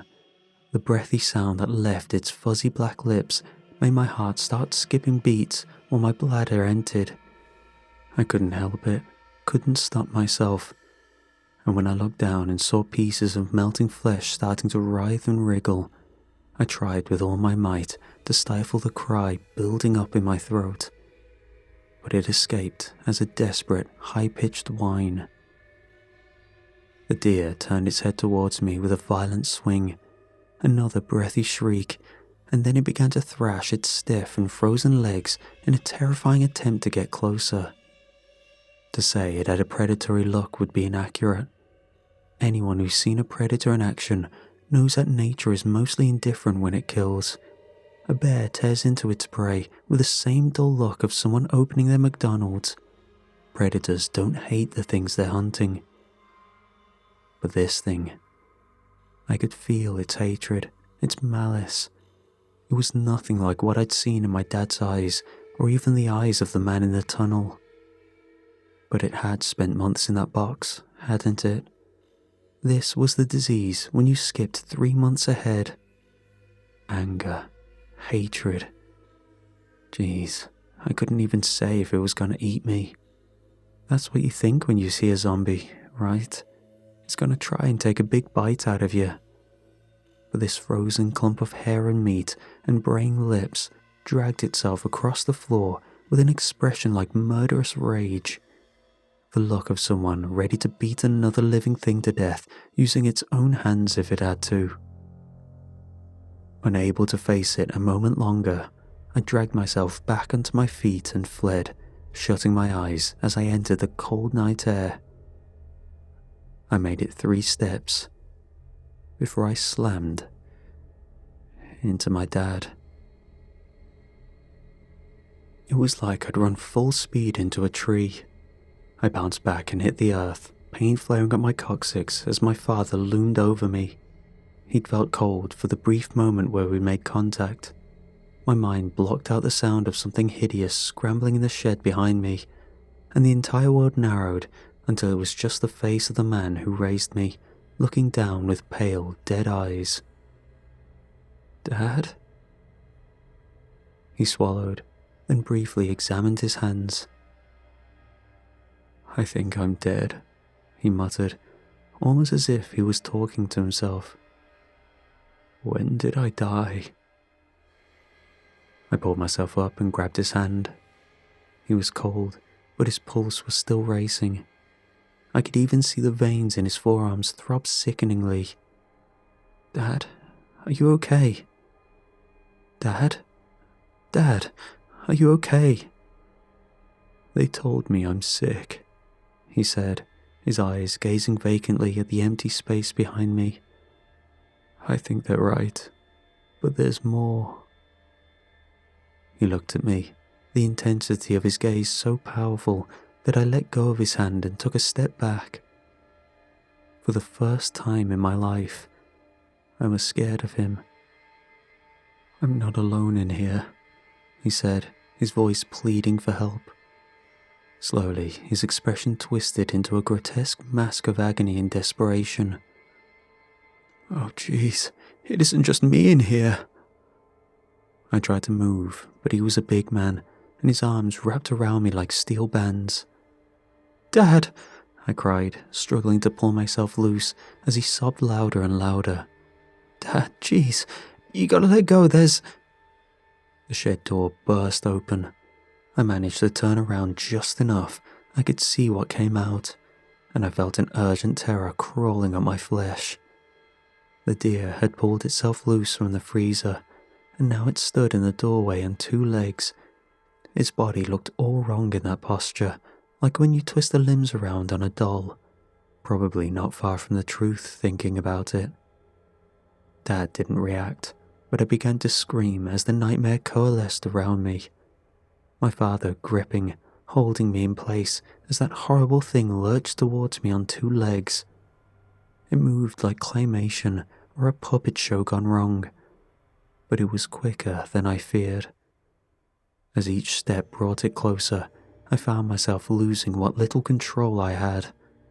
I started to scream, started to shriek. I beat at my father with my fists, but he didn't budge an inch. My clenched hands just bounced off his strong shoulders, and it was like I was trying to hurt a punching bag. I started to swear too, started to scream things I thought were bad, then worse, then so bad I'm not even sure I can blame other people for putting those words in my head. I told my dad I hated him, called him the worst names under the sun. All that commotion got the attention of others. Neighbors' lights started coming on. My mom emerged from the back door, wrapping a robe around herself as she squinted at us in the dark. "What the hell is going on?" she cried as she stumbled towards us. But when she saw that deer, she started screaming too. I don't know why, but I thought that other people appearing would help somehow. That as 2, 3, half a dozen people came stumbling into open lawns, peering over waist-high fences, it had stopped the slow but inevitable onslaught of that monster. It did no such thing. I had to listen to their confused shouts and cries, or gesturing and begging for help.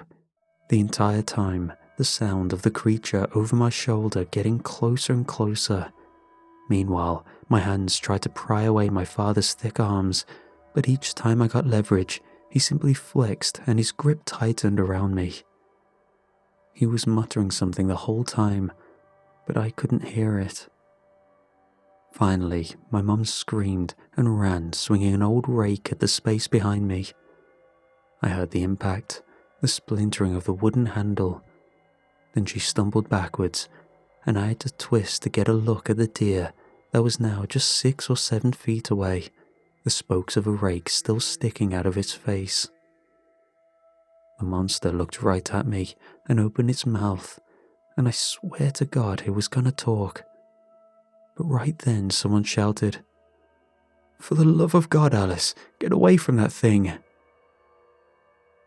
Alice was my mother's name, and she fell to the floor just seconds before an explosion broke the night, silencing all voices and shattering the deer's head like a crystal ball hitting the ground. My heart raced so fast, I thought for a moment I was gonna die. Then I looked down at Dad and finally heard what he'd been mumbling this whole time. "It's in us and it wants us. It's in us and it wants us. It's in us and it wants us." There isn't much left of Dad these days. I got to visit a couple of times. Fat lot of good it did. As far as I'm concerned, he died that day in the kitchen when he first tried shooting himself. They're treating us in this special hospital. Mom was real upset that visitations are limited, but I think it might be for the best. Her and my sister tested clean. Most people did. I didn't. Mom snuck me this phone a couple weeks ago, and I've been using that to write. Funny thing is, one of the orderlies saw me on it a few days ago and just laughed. I think that maybe the government aren't too worried about this story getting out. At first, I didn't really get why, until I started actually putting all this down into writing. Got to the part where that half man came out the tunnel, and I realized no one's gonna believe me. Still, I gotta try. Partly because I want to protect people. Whatever this disease is, it's a hell of a lot more than some twisted prions, and I think the government knows that. Dad certainly did. Most infected did too. That's why they killed themselves. They want it out. The voice that comes with this illness is it's like if your brain is just words in a book, and then someone dipped that book in a full can of used motor oil. You just want to give in, hand it all over. It wants your body, so whatever you do, you don't fight. That's worse. Give it up. In hindsight, we should have let Dad kill himself. What he went through was, well, it was probably a lot worse than the others who got to die. I sometimes think about going into his room with a pillow, but security is pretty tight around him. As for me, infection is still in its early phase. It takes everyone differently, and for me, it's taking quite its time. I think it's because of my age. Still, I can sort of feel it under there, growing. I think it's why I'm writing this. It wants me to. This sickness, it lives out in the woods, way out, in parts of the soil where the sun hasn't shone in millions of years.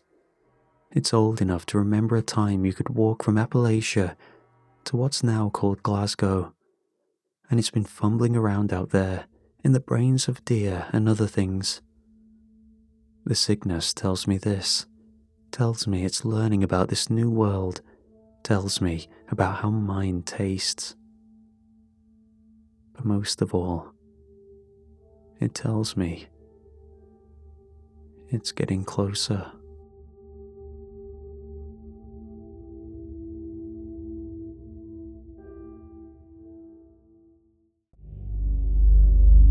Camp Grinlow shut down the year after our last summer there. I remember the envelope arriving at the house, the way my mom read it twice before setting it down. That was it. No more summer.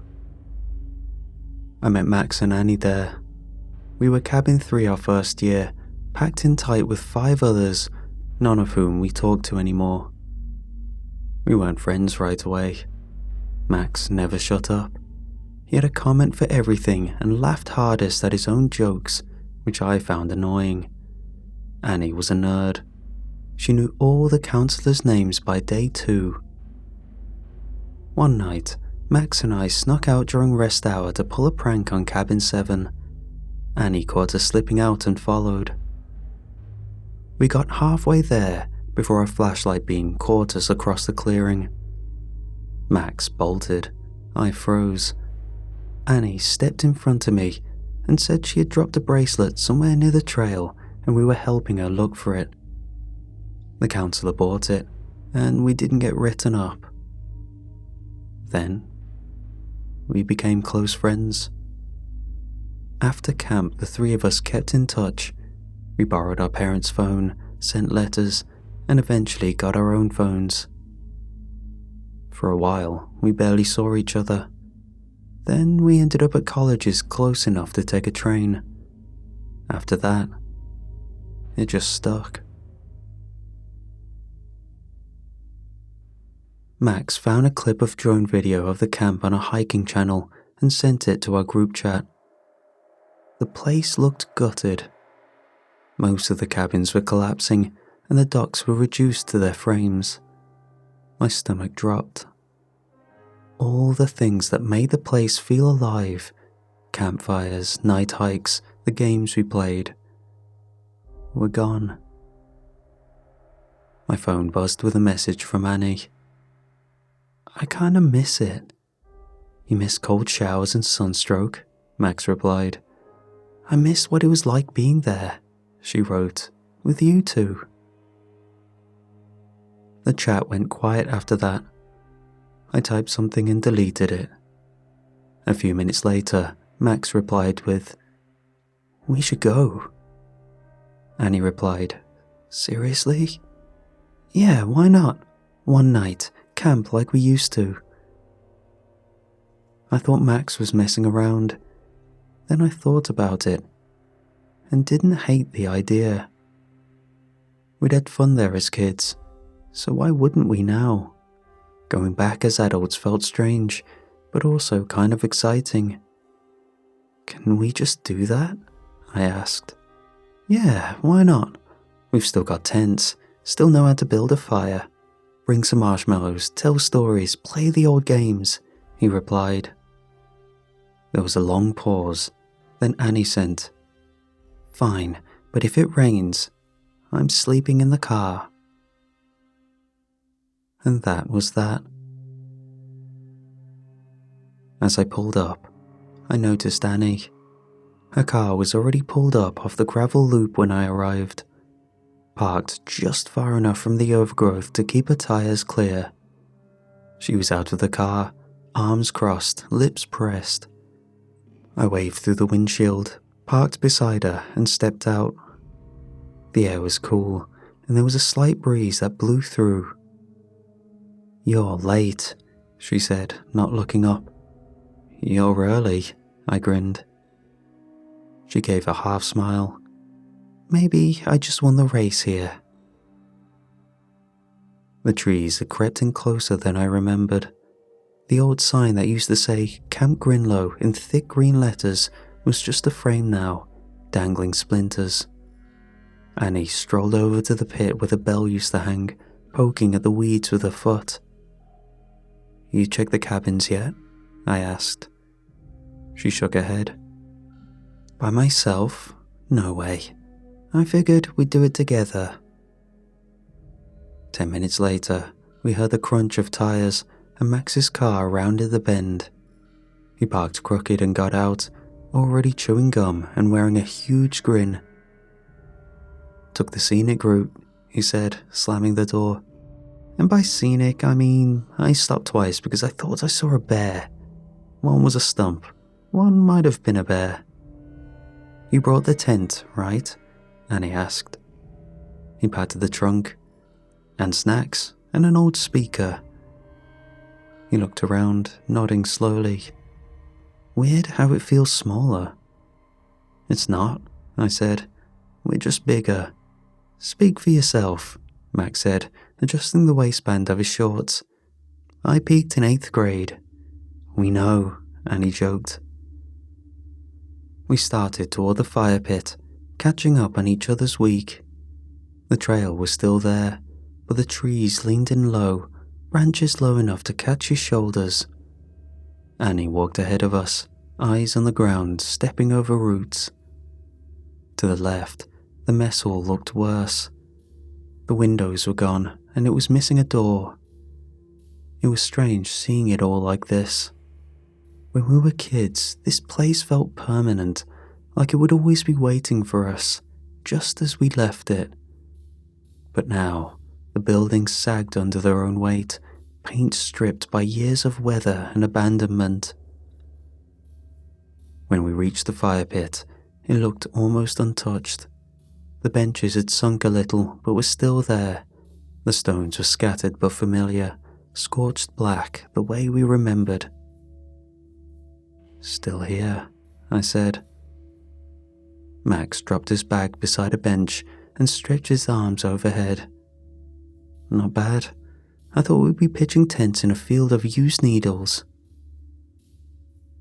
We stayed silent for a moment, letting it sink in. Max broke the silence first. All right, who's up for some marshmallows? He pulled a bag from his pack and tossed it on the bench. I dug out some skewers we brought and passed them around. Annie knelt near the fire pit, clearing away old ash and leaves, and we got the fire going fast. The wood was dry enough, and the smoke drifted upward in lazy streaks. We roasted in silence at first, letting the heat take the edge off the air. Max burned his first one entirely black and proudly ate it in 2 bites. Annie laughed at him and methodically turned hers over the flame until it browned perfectly. You guys remember that game? I asked. Statues and songs? Max's mouth was full, but he mumbled something that sounded like a yes. Annie nodded, her eyes on the fire. I don't remember who made it up, I said. Oh, Counselor Reed? Annie piped up. Of course you still remember his name. Max rolled his eyes. The rules started coming back in pieces. One person stood at the end of the field with their back turned, humming a tune. Everyone else had to move toward them. If they caught you moving when they turned around and the hum ended, you were out. You used to cheat, Annie said, jabbing a skewer into Max's arm. Please, I played to win, Max said. It's called having tactics. Pushing people, tripping them, whatever it takes. You pushed me, twice, she whined. Both times you deserved it. You were getting cocky. I was 8. Exactly, you needed humbling. You didn't win though, I added. I won once. No, you didn't, Annie and I said in unison. Max held up his hands. Look, just because my brilliance wasn't appreciated doesn't mean it existed, Annie said. We laughed for a second, and it was like we'd never left. The fire crackled low, dipping into the quiet. Max leaned back, looking up at the darkening sky through the trees. Annie picked at the edge of a marshmallow bag, folding and unfolding the plastic in her lap. Then came a familiar tune, but this time it was a whistle. Annie sat upright. Okay, I know you hit your speaker, Max. Max tilted his head. You're kidding, right? That's not me. Seriously?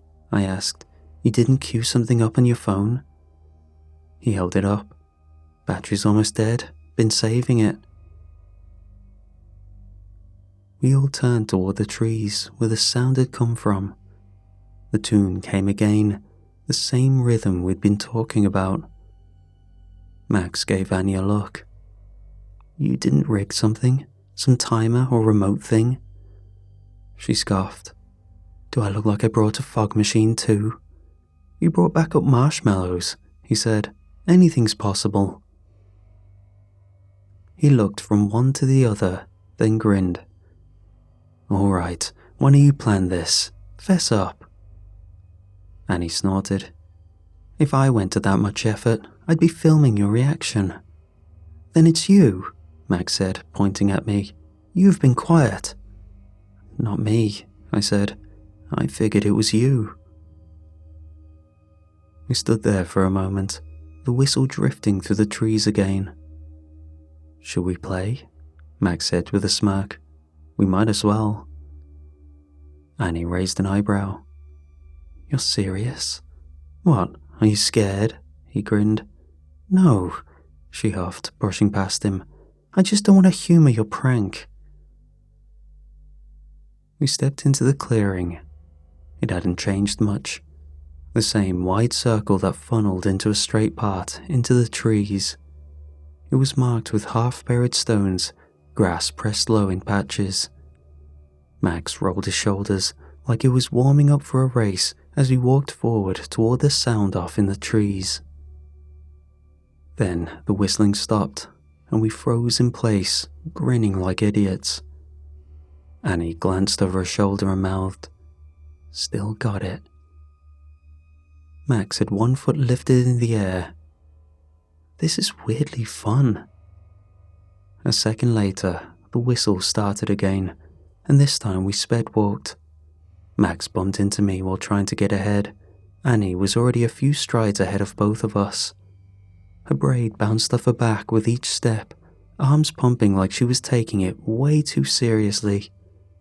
Max laughed and tried to catch up. She's gonna win, I said. Not if I reach her, Max said under his breath, speeding up to get behind her. Grinning, Max reached out and shoved Annie just enough to throw her off balance. As she tumbled forward, the music stopped, and Max froze with his arms stretched out. Max! She screamed, stumbling forward as the whistling cut out. Her body seized, her knees locking, neck jerking upright. Her spine twisted so violently we heard it pop. Her vertebrae bulged against the skin, her arms flung outward like she was being yanked, and a wet crack snapped through the air. Her body fell limp on the ground. Annie? I called out, horrified. Max remained frozen, the grin on his face melted. I didn't push her that hard, he stuttered, eyes frantic. Then the whistle started back up like nothing had happened. We both rushed forward, dropping to our knees. Her body was curled unnaturally, one leg twisted onto the other, arms splayed out ahead of her. Her face was frozen mid-breath, eyes wide, mouth half open. Max's hand hovered near her but didn't touch. She's not... I started, struggling to find my words. What the hell is happening? Max sputtered. I leaned over, pressed my fingers into her neck. But there was no pulse.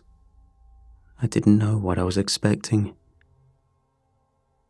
She's dead. The words felt like they didn't belong to me, as if it wasn't real. Max backed up, shuddering. Maybe she hit something, he said, looking past the body, scanning the dirt for a rock or a branch or anything, desperate for anything to prove he didn't hurt her. She didn't hit anything. I looked at Max, felt my throat tighten. You pushed her too hard. His head snapped toward me.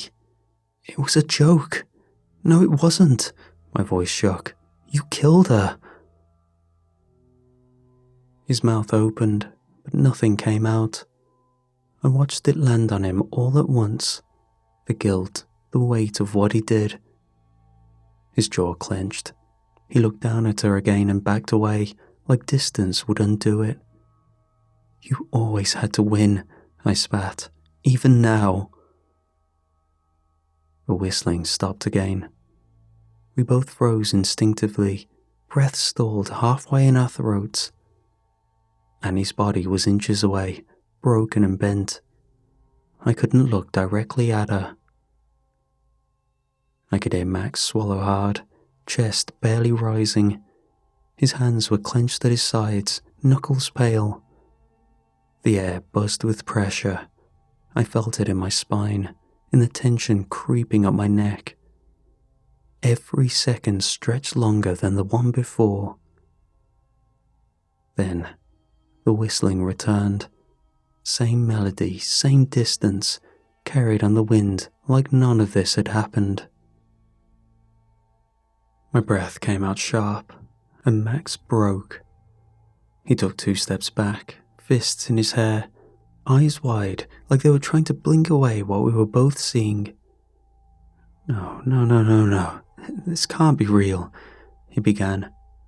His voice pitched higher than I'd ever heard it, words spilling out faster. "She was fine. I swear to God, we were messing around. I didn't push her that hard." He turned from me, walked a short circle, then spun back. His mouth moved like he had more to say, but nothing came out. His shoulders dropped. Then he hit his thigh with the side of his fist so hard it made a dull thud. "She laughed when I burned the marshmallow.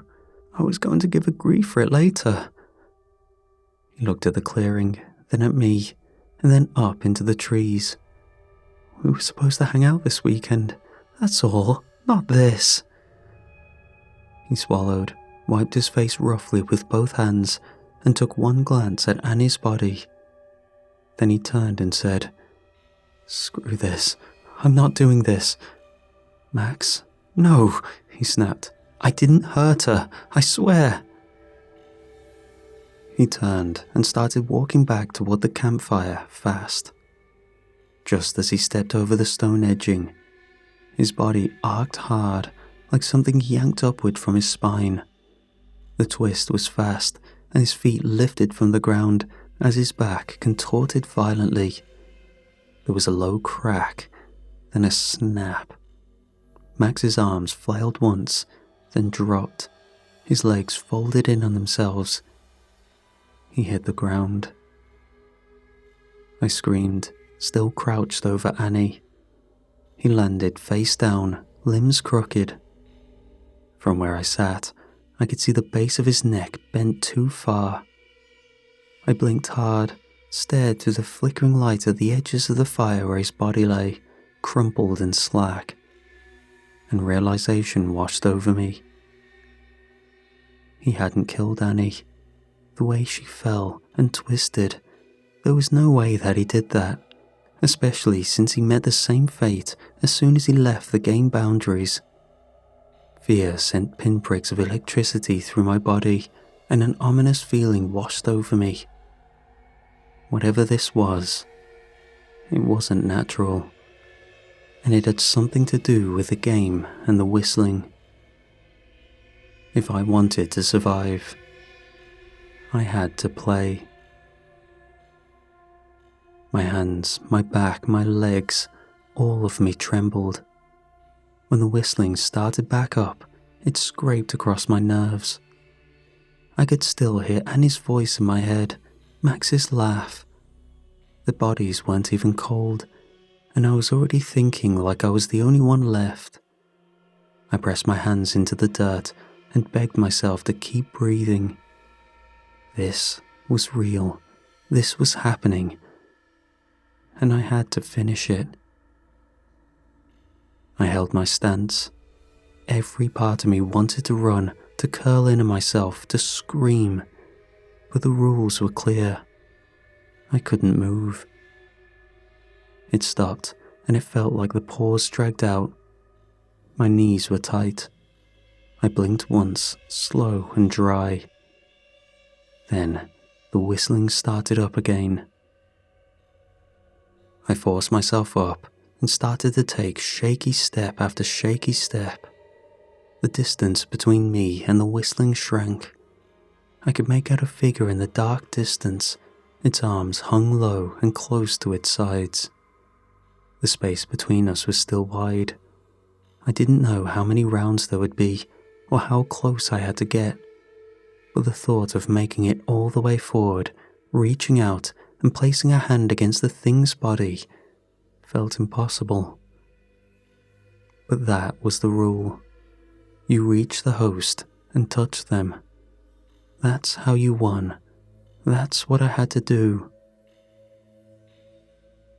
The rhythm carried me forward again.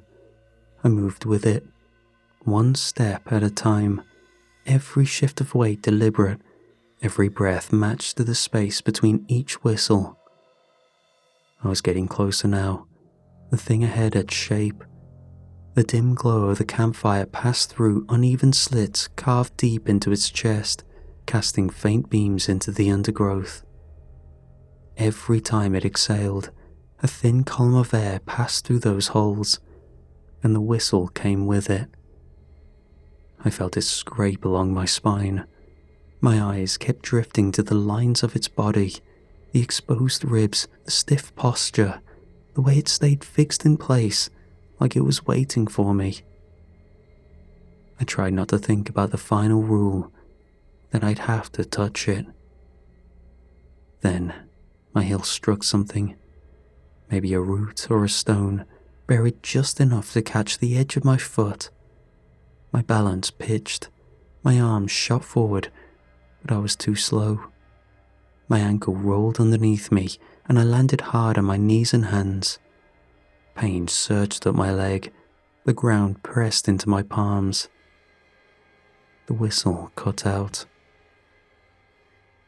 My vision blurred, my ankle throbbed in sharp pulses, but I stayed frozen, arms shaking from the fall, dirt and rocks pressed into the raw skin of my hands. Every second that passed made my chest tighter. I could feel the pulse in my neck hammering against the stillness. I started to imagine my death if I failed. What part would break first? Would it twist my head like Max's, or tear through me the way it had Annie? And then what? Would anyone find us here? Would it be days later, after the cars sat too long in the gravel pull-in? Would the ranger's office even bother to look past the sign? I thought about my parents. I thought about Annie's mom. I thought about the three of us walking to the mess hall on our first day, all of us sunburned and trying to act cooler than we were. Max had carried a plastic lightsaber in his bag and pretended it was an accident. Annie had rolled her eyes and corrected the names of all the counselors when we got them wrong. That first week, we had barely spoken, but somehow we'd ended up here, years later, together. And now, they were gone. The whistle started again. I clenched my teeth and tried to push myself up. A spike of pain ran through my foot, white hot and deep. My ankle had twisted in the fall, badly. I put a little weight on it and felt the strain in my joint. I would have to limp the rest of the way. I'd have to keep perfect rhythm, stay completely still, and make it to the thing on a busted ankle. I blinked the sweat from my eyes, swallowed hard, and started forward again. The pain made it harder to time my steps. Each pause left more weight on the ankle than I could stand. But I kept moving. I had to. The distance between us was maybe 30 feet now, maybe less. Every whistle came with a fresh jolt of dread, but it also meant I was still playing, still alive. That counted for something. I kept my eyes low, trying not to look at it again. The way it stood so still, waiting. Each breath it took dragged through his chest like wind through loose panes. A few more rounds and I'd reach it. If I could hold my balance, if the ankle didn't give. I moved again. Half step, wait, another. The whistle stopped. I froze with my heel halfway up, struggling to settle it flat without shaking. The muscle in my leg seized. I could feel it trying to twitch, trying to collapse under me. I let my heel sink gradually, waited for the whistle to return. The sound of my pulse louder than the crickets or the wind. The whistle came again. I moved. One step, then another. My ankle buckled slightly, but I caught myself. I was close now. 10 feet, maybe less. The shape stood tall, still, arms set close to its sides. Every breath it took pushed another note into the air. I stopped, weight on one foot, and stared. I could almost see its hands, long fingers curled slightly inward. My hand was slick with sweat. I wiped it against my jeans, braced myself, and stepped forward again and again. 5 feet, 3, close enough to see the seams between its ribs, the way the skin held taut around the frame. There was a smell, like warm metal and moss. I felt it in my throat. One more step. I didn't want to see it any clearer than I already had, didn't want to remember its shape when I closed my eyes later. I kept them open one last breath, then shut them tight, and reached. My fingers landed on something solid, and the whistle stopped. I stayed frozen, hands still pressed forward, every nerve wound tight. My chest hurt from how hard my heart beat. The pain in my ankle flared, steady and sharp. Minutes passed with no sound, no whistling, but I kept my palm planted where it was, resting against it. But finally, I grew impatient, curious, so I peeled my eyes open. The thing was gone, and I was touching a tree.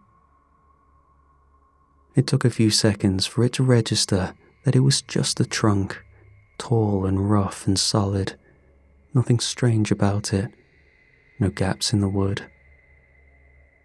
At first I hoped I had imagined it all, but my ankle still screamed, hot and deep. And when I turned around, limping slowly, dragging the weight of my body behind me, I saw the truth. The fire still burned low, the shadows flickered, and the bodies of my best friends were right where I'd left them. Annie's twisted spine, Max's bent limbs. The firelight danced over their skin like it didn't care what had happened, like this was any other night. I collapsed just outside the circle, legs giving out beneath me. All at once, the emotions I'd shoved into a corner to stay alive came crawling back, flooding my chest and throat, too fast to stop. Then I sobbed from the terror, from the pain, from the sick throb of loss that settled into the center of my chest.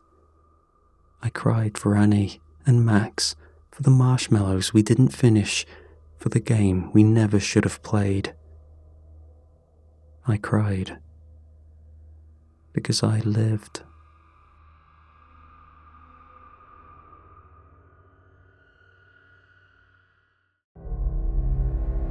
I'm a cave rescue diver. Most people hear that and picture some Discovery Channel documentary, dramatic music, divers swimming gracefully through crystal clear water. That's not what it's like, not even close. What it's really like is crawling through a stone throat that's barely wide enough for your body, hundreds of feet underground, with water pressing in on you from every angle. The ceiling scrapes the tank strapped to your back, the rock squeezes your shoulders until they bruise, and if your light dies, you can't even see your own hands in front of your face. Just black, thick and total, the kind of dark that makes you feel like you've already been buried. We go in because people get stuck down there. Amateurs, weekend thrill seekers, sometimes tourists who thought a guided tour meant they could just keep going once the rope ends. If they're lucky, they panic and turn back early. If they're unlucky, I get called in. I've had grown men claw at my mask in blind terror, ripping out their own regulators because they swore they were drowning even while they still had air. I've had to haul limp bodies out by the harness, lips blue, lungs full, their faces so swollen with water, it's like they were trying to scream the whole time. I've even found one bloated and wedged in a rock fissure, so tight it took 2 hours just to free him, skin peeling under my gloves as I pulled. That's the job. That's the reality. You breathe slowly, you move slowly, and you pray that nothing goes wrong. Because in those passages, even the smallest mistake can kill you. But all of that, the panic, the corpses, the claustrophobia, feels like child's play compared to what happened last night. The call came just after midnight. A group of amateurs had gone missing in a limestone system about 30 miles out of town, a place locals already whispered about, because people had a habit of vanishing there. Some caves swallow you with depth. This one, they said, moved you around. When we pulled up, the rangers were waiting. They looked like they had already given up hope, having seen too many unrecoverable missions in the area. One of them, an older guy with a face like dried leather, told me the cave was breathing. I laughed at first, thinking he meant air vents or the usual weird acoustics you get underground. But then he explained it. Currents that shifted back and forth like tides, sucking you in, then pushing you out. No river fed it, no sea connected to it. The cave itself exhaled. I'd never been to this particular system, but it was good to know about the strange flow. We're used to dealing with anomalies, whether it was due to human failure or natural phenomenon, but the thing that made me pause was the distress call. They'd managed to patch it through to us. Static, heavy, muffled by stone and water, but unmistakably human. 3 static voices crying, gasping, begging. Then a 4th, sharper, almost frantic. I'll never forget the words. "Don't bring it back out with you." At the time, we thought they were delirious. Now, I'm not so sure. Our crew was smaller that night. That's how it usually is. Less people, less risk. My team lead, Commander Harris, had been in the game longer than I'd been alive. He was a former military diver with a thick neck and a square jaw. All bark, but not as much bite unless you really screwed up. He had the kind of calm that annoyed you because it made you realize how rattled you were by comparison. Then there was Leon. He was a good diver with plenty of hours logged, but this was one of his first real rescues, and that's a whole different world. Recreational dives don't prepare you for dragging bodies out of cracks or sharing air with someone clawing your mask off in a blind panic. Leon kept fiddling with his weight belt and asking for his tank to be adjusted higher or lower every few minutes. He wouldn't admit it, but I could see the nerves eating at him. For communication, we used full face masks fitted with radios, something Leon was still adjusting to after years diving with a standard regulator. Each of us also carried a spare mask and an octopus setup in case we found survivors, or had to share air with someone trying to claw their way back to the surface. A couple medics were on standby up top. They hovered near the gear crates, whispering to each other and throwing us uneasy looks like they were hoping to never actually have to work tonight. We gathered around Harris while he ran through the plan. The entrance was tight, barely enough space for one diver at a time. About 40 meters in, it opened into a submerged tunnel that twisted like a corkscrew before spilling into a chamber the locals had nicknamed the Maze. That's where the missing group had last been heard. "Stay in the line, stay in your buddy, and keep an eye on your oxygen and depth," Harris said, voice clipped like he'd given this speech 100 times. "If visibility drops, stop and wait. Don't wander blind. If you lose the guideline, call it, and we'll regroup." Leon nodded like he was trying to drill it into his brain. We lowered ourselves into the water. 1 second, the world is wide open. Sky, trees, voices from the surface. And the next, it shrinks to a tunnel of stone during controlled descent.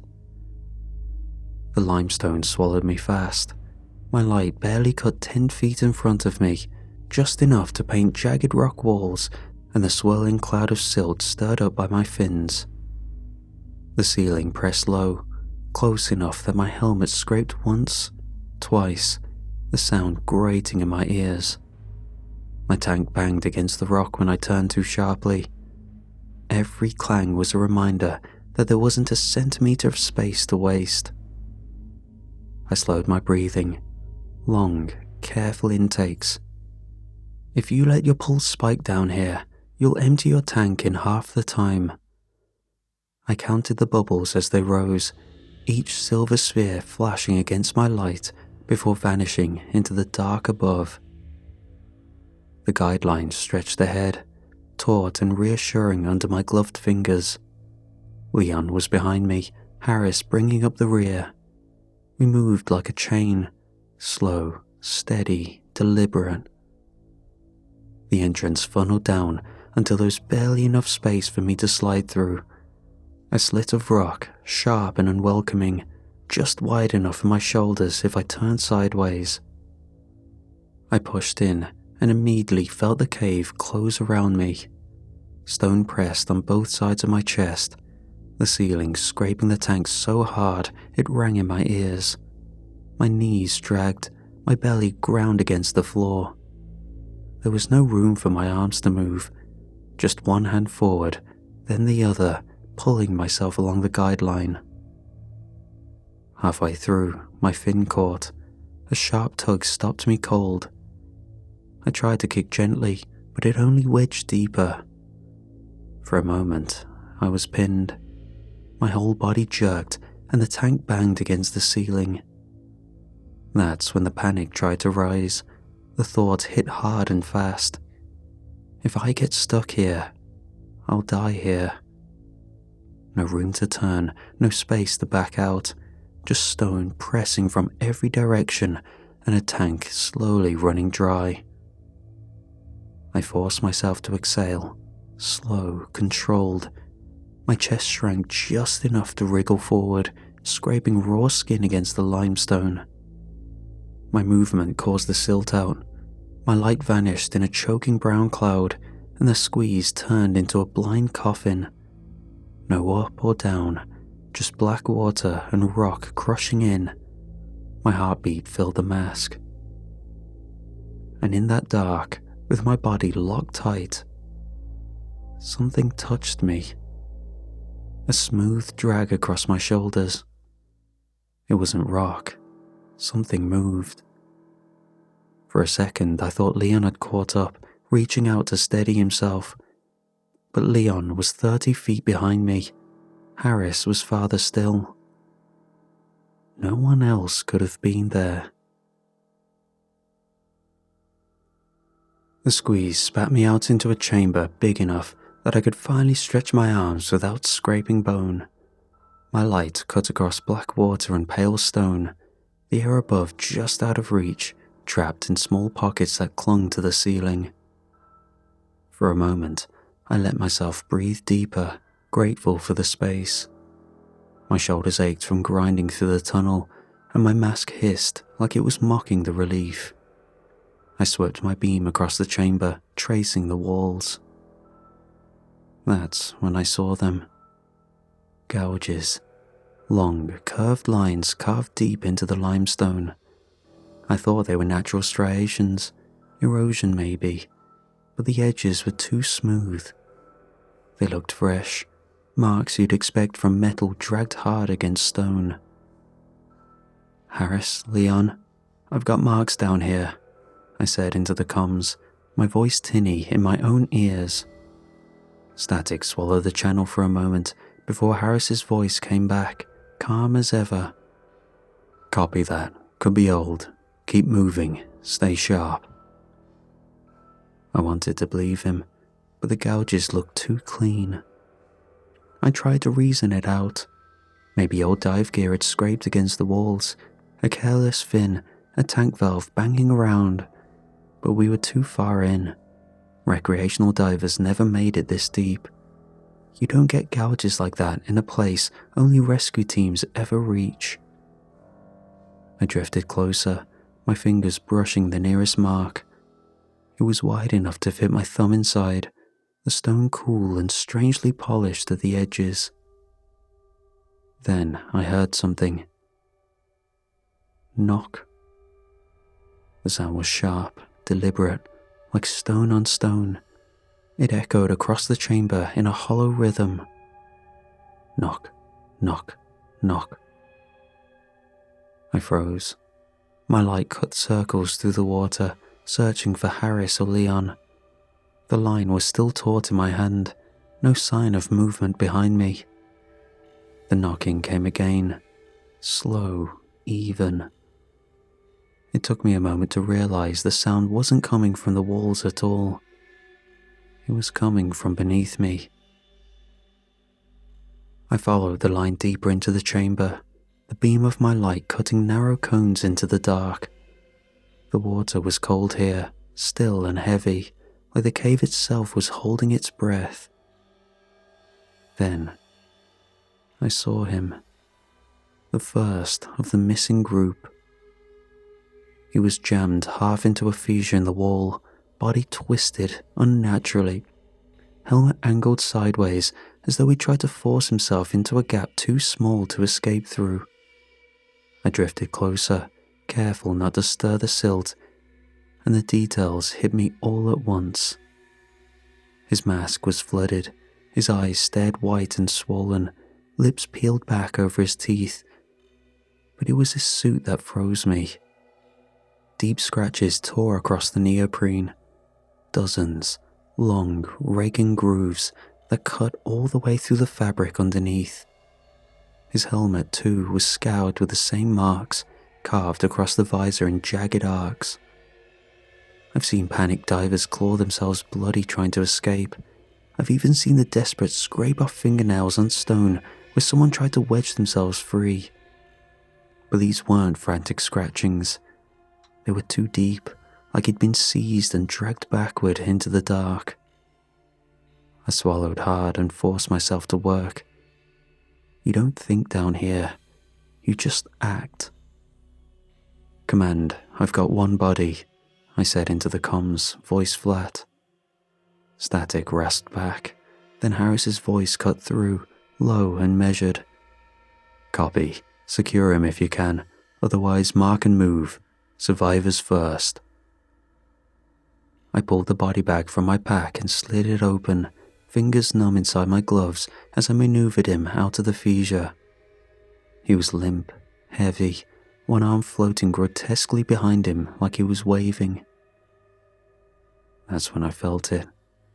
A sudden, sharp tug at my fin, hard enough to yank me half around. My light swung wildly across the chamber, hoping it was Leon, not in control of his strength because of his nerves, but catching only stone and black water. No one was there, just silt stirred up from movement. I left the body for the rear to handle. Being lead, I was the one who had to push forward and scout ahead. The chamber funneled upward into a narrow shaft, and I followed the guideline until my light caught the silver shimmer of air above. I rose carefully, breaking the surface with a hollow splash. The space was barely big enough to fit me. A bubble chamber, no more than 4 feet across, jagged limestone pressing in from all sides. The air was foul, sharp with minerals, sour with a stench of rot and stagnant water. My headlamp haloed the low ceiling in a dull circle, illuminating beads of condensation that trembled with every ripple I made. I hit the purge valve on my mask and let the stream of bubbles spill into the chamber. The sound echoed in the cramped pocket like a sigh. My lungs burned from the squeeze. I let the stale air fill them again, slow and deliberate, before biting the mouthpiece back in. That's when I heard it. Breathing. Not mine, not the steady hiss of my tank, but the ragged draw of lungs straining for air. Soft, wet, coming from the dark corner of the bubble where my light couldn't quite reach. Hello? My voice was muffled through the mask. I lifted the lamp higher, beam trembling against the rock. For a moment, I swore I saw it. A thin bloom of fog on the stone wall, like someone else had exhaled just ahead of me. A human breath frosting the rock in the stale chamber air. I shifted, heart hammering. Survivors sometimes wedge themselves into pockets like this. I'd seen it before, clinging to the last gasp of oxygen, half dead but alive enough to save. I leaned closer, straining to hear, hoping it was just another lost explorer. But the breathing didn't answer me. It only grew fainter, moving away. I followed the line down from the bubble chamber. The passage widened again, and this time my light struck something huddled against the rock. Movement. I kicked closer, breath catching when I saw the pale skin, the mask pulled halfway off, hair drifting like weeds in the current. Not another body this time. A man, alive. He was wedged onto a little ledge just beneath a larger air pocket, his head bobbing weakly in and out of the surface. His lips were blue, his face chalk white. He trembled so violently I thought he might shake himself off the ledge. But his eyes were open, wild, staring right at me.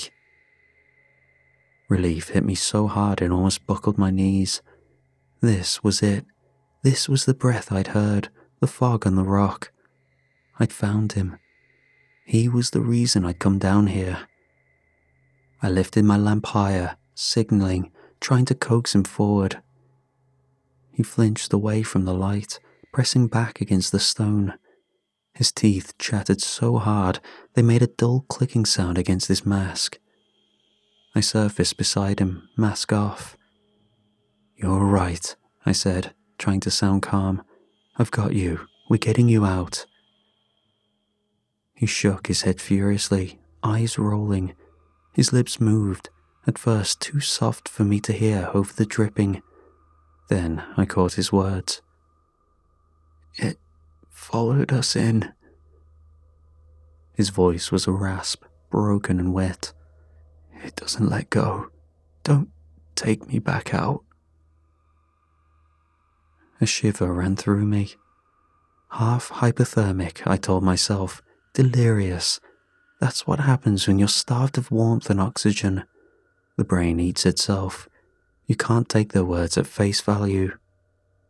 But the way he stared at the black water below us, the way his hands scrambled against the rock, as if bracing against the current only he could feel. It was too much like the scratches I'd seen on the body, too much like the shape I'd glimpsed slipping into the dark. I could tell myself he was raving, but I couldn't leave him there to die. I pulled the octopus and spare mask and handed it to him. His hands trembled so badly I had to adjust the straps myself, tightening them against his skull. His eyes darted everywhere, never meeting mine, fixed always on the water behind me. "Breathe steady," I said. "We're going back. Follow me."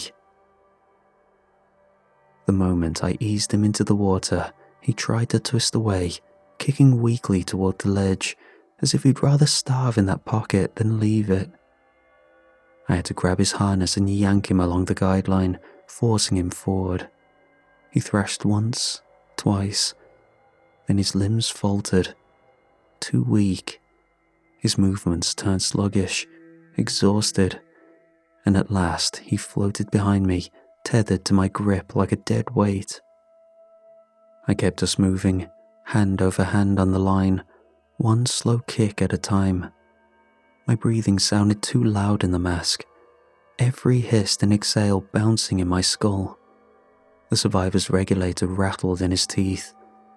I wanted to believe we were alone, that I'd gotten him out of the worst of it. Then, something hit me. Not hard, but a long, smooth brush across my side, glancing my tank and sliding along the survivor tethered to me. It felt rubbery, like the drag of a thick rope pulled across flesh. I whipped my light around, beam cutting through the murk. "Leon?" My voice cracked across the comms. "Harris? You back here?" No answer, no flash of a lamp, just the black water behind me, empty except the faint shimmer of the line. I held the survivor tighter, pulling him close. He was shaking so violently, it felt like he might tear himself free. His eyes were wide, whites glaring in the dark mask, bubbles erupting from his mouthpiece in sharp bursts. There was no current. That was something alive. We moved slowly, following the guideline, our only salvation. Then the water around us erupted. A surge of silt poured upward, as if something had raked its hand through the floor of the chamber. My beam vanished in a storm of brown and black, visibility collapsing to nothing. The survivor thrashed instantly, wrenching his head side to side. One trembling hand shot up to his mask, nails raking against the glass as he clawed to pull it off. I grabbed his wrist and pinned it down, shaking my head hard, forcing my lamp into his face so he could see me. His pupils were blown wide, white foam bubbling at the corners of his mouthpiece. I dragged him forward, dragging myself forward, each motion blind. My hand clung to the guideline as if it were the last solid thing in the world. And then, light caught motion. For just a second, my beam sliced through the silt and revealed something sliding across the rock. Slick, pale, the shape of a limb bending wrong, gone again before my mind could give it a name.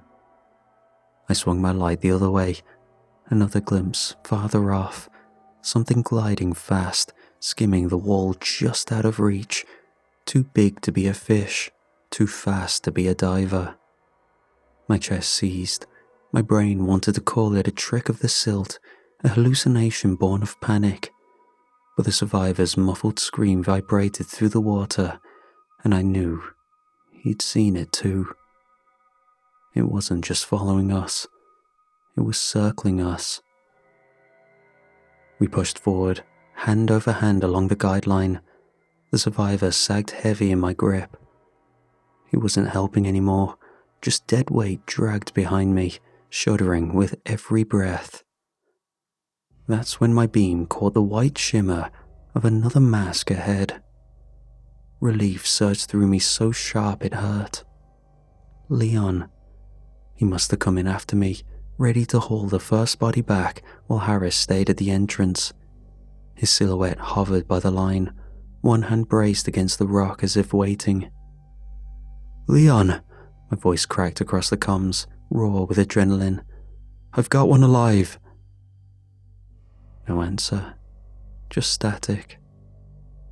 I pulled closer, heart pounding, until my light fell full on his face, and the relief snapped like brittle glass.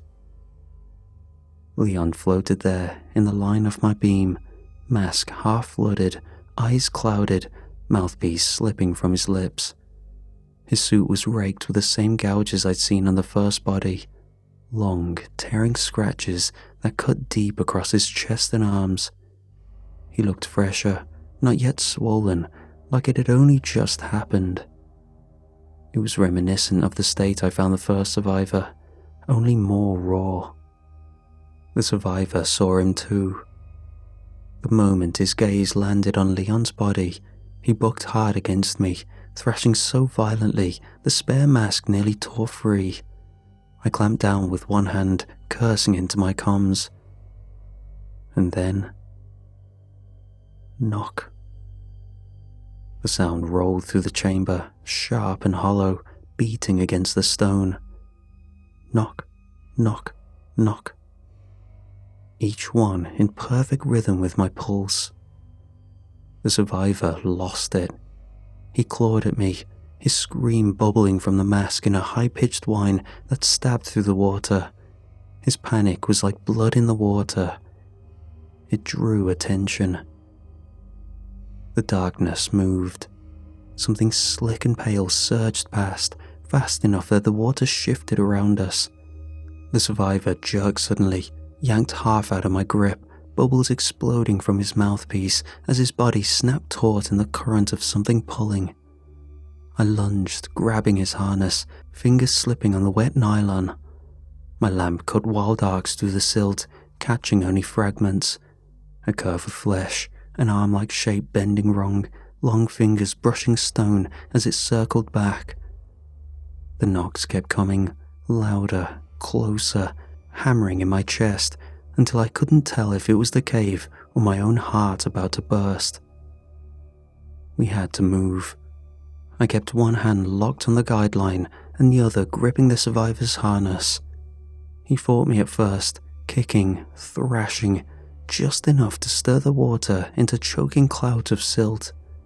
My light cut through nothing but mud-brown haze, every beam swallowed whole. We moved blind. One hand, one rope. That thin nylon line was all that tethered us to the world outside the cave. I forced myself not to think about what would happen if I lost it. The survivor clawed at me again, half pulling free. His eyes were wide, pupils brown, every muscle in his body trembling. Then, slowly, the fight left him. His limbs sagged, his kicks softened. By the time I felt the current shift around us, guiding us toward the wider entrance shaft, he was limp in my grip, dead weight trailing in the gloom. Relief punched through me when my headlamp finally caught the shimmer of daylight filtering down. We were almost out, almost safe. I hauled him along, screaming for open air. The line pulled taut toward the exit. My fingers clung to it like a lifeline. Then, I glanced back. The silt was still thick behind us, but it wasn't brown anymore. It was red. A cloud of blood hung in the air, thick and roiling, and at the center of it, the survivor's body dangled slack in my grip. His chest and arms were shredded, carved into ribbons, limbs missing chunks or gone entirely, like he'd been dragged through a man-sized blender. For a second, shock froze me. I'd been so focused on getting out, I hadn't even felt him go. The red cloud shifted suddenly, rolling outward as if stirred by something huge. A slick, pale mass twisted inside the crimson haze, too fast to catch more than a glimpse. It wheeled sharply, then shot back into the cave with a force that made the water around me heave, skimming the edge of the daylight, slipping back into the cold darkness of the cave. Gone.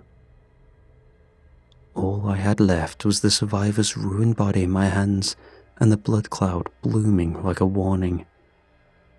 My instincts screamed to kick hard, to bolt for the surface. But I couldn't. Fast descents killed divers as surely as anything in that cave. Lungs overexpand, blood foams, the bends hit you before you even break daylight.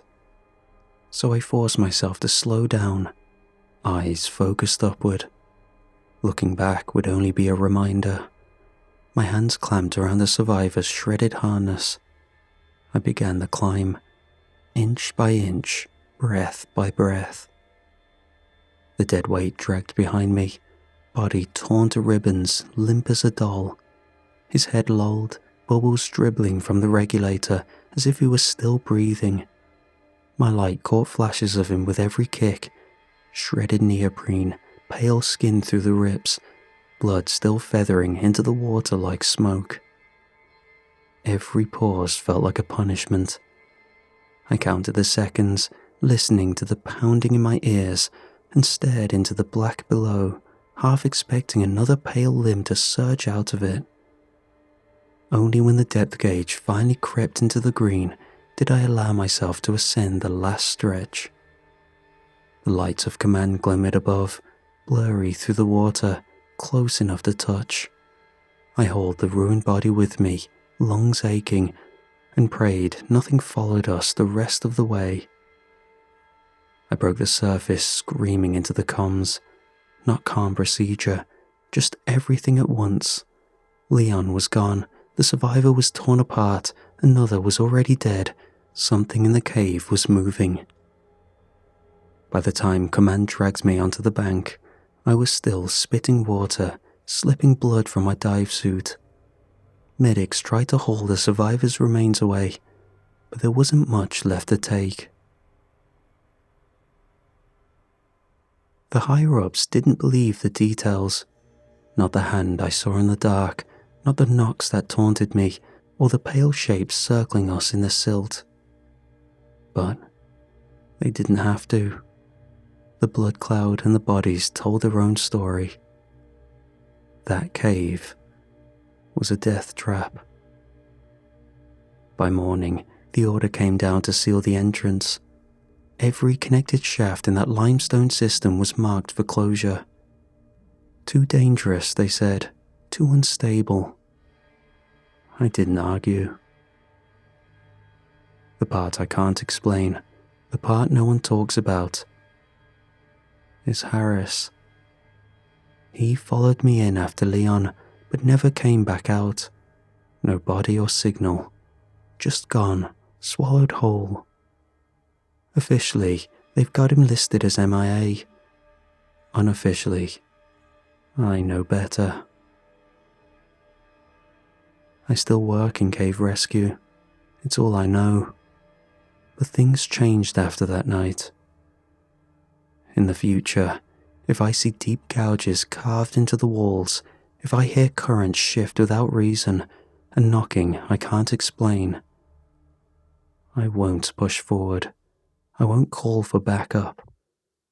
I'll call it in as a lost cause, and pray in the dark that the ones inside can find their own way out.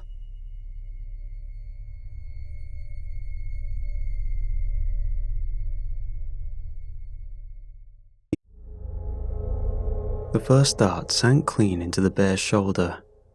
We'd gotten lucky. The wind had dropped, the snow crust was firm, and the animal had wandered close enough to the coast for us to approach without risking thin ice. 5 months into the season, we'd all developed the same quiet rhythm of professionals who'd done this too many times to get nervous. Dart, dose, wait, move in, measure, collar, release. Routine. Only this one wasn't routine. The bear swayed, shuddered once, then lay down without a sound. Its bulk flattened the snow, steam rising faintly from its fur. I gave the signal, and we crunched forward on snowshoes, our breath loud in the still air. Up close, it was a healthy male, big paws, clean coat, thick with fat for the winter. Textbook specimen. I'd already pulled the kit bag open when Amara crouched by its neck and frowned. Guys? At first, I thought she was pointing at scar tissue, maybe a healed wound. Then I saw the band of metal half buried in fur. The bear already had a collar, and it wasn't one of ours. This was old, brass gone green with corrosion, pitted and scarred as if it had been on there a long time. The edges weren't machined, they'd been hammered into shape by hand, uneven but strong, riveted shut in a way that looked impossible to remove without breaking the animal's neck. And there, etched into the metal, was a date. 1847. Beneath it, scratched deep enough to cut through tarnish, was a spiral. Not the kind you draw on a bored afternoon, but a shape that made your eye want to look away. The lines overlapped in ways that shouldn't have worked, turning back into themselves, forming a loop that wasn't closed, yet had no beginning. I stared too long and felt motion sick. "God damn," one of the others whispered. "This has to be a prank, right? Some trapper's joke." "Yeah," Amara said, forcing a laugh, "because Inuit hunters in the 1800s were hammering out brass in their free time." I didn't laugh. None of us did. We finished the examination in silence. We scanned its teeth, checked blood samples and noted vitals. Everything was normal, except the drugs. They should have knocked it out for at least an hour. After 15 minutes, the bear's eyes flicked open, slow, deliberate. I froze, dart gun still hanging limp in my hand, still needing to be reloaded, a process that would take too long if the bear just stood up. The animal should have staggered, fighting the sedatives. Instead, beyond reason, it just stood. Not even a stumble, just up on its feet, watching us with that deep, unblinking black gaze. We backed off, hands raised, no sudden movements. The bear didn't follow, but it didn't leave either. It simply stood there, massive and silent, as we retreated to the skidoo and drove away. Amara broke the silence on the ride back to camp. "Maybe it let us do it," she said. It sounded ridiculous, but we also couldn't refute it. That night, after gear was stowed and data uploaded, I dug through the digital archives of expeditions north of Ellesmere Island. I scrolled past whalers, Royal Navy logs, early Soviet surveys, every scrap I could find. The coastline was mapped in 1818, but it wasn't explored until 1852. Not one expedition had ever reached this far in 1847. The thing about Arctic field stations is that you have plenty of downtime once the day's data is logged. Most people stream whatever satellite internet can handle. Amara digs. She has a thing for records, for turning footnotes into rabbit holes. That night, while the rest of us played cards in the mess, she was still hunched over a laptop, scrolling through grainy PDFs of scanned expedition logs. "If no one was here in 1847, she muttered, "then why the hell does the collar say otherwise?" At first, she came up empty. I was half convinced the whole thing was a fluke, maybe some eccentric trapper had engraved the date for a laugh. But then she pulled up something strange. Not a published survey, nothing official. A letter, archived in the basement of some Royal Society library, digitized only because an intern scanned the wrong folder. It was barely legible, the ink smudged, the script leaning between copperplate and panic. Attached was a folded map, hand-sketched, the paper crumpled and stained with oil. The author identified himself as Dr. Thaddeus Knox, Royal Arctic Surveyor, 1847. Except there was no Knox in any expedition roster, No mention in whaling logs, naval commission, nothing. The man didn't exist in official records. Yet, here he was, sketching out coastlines that shouldn't have been charted until decades later. And right in the center of the map, amid sigils inked in careful spirals and cross-hatched patterns, was a mark. Umbra Transitio, shadow crossing. Beneath it, Nox had scrawled a note. The gradient holds, the White King endures. None of us knew what that meant. Did we even want to?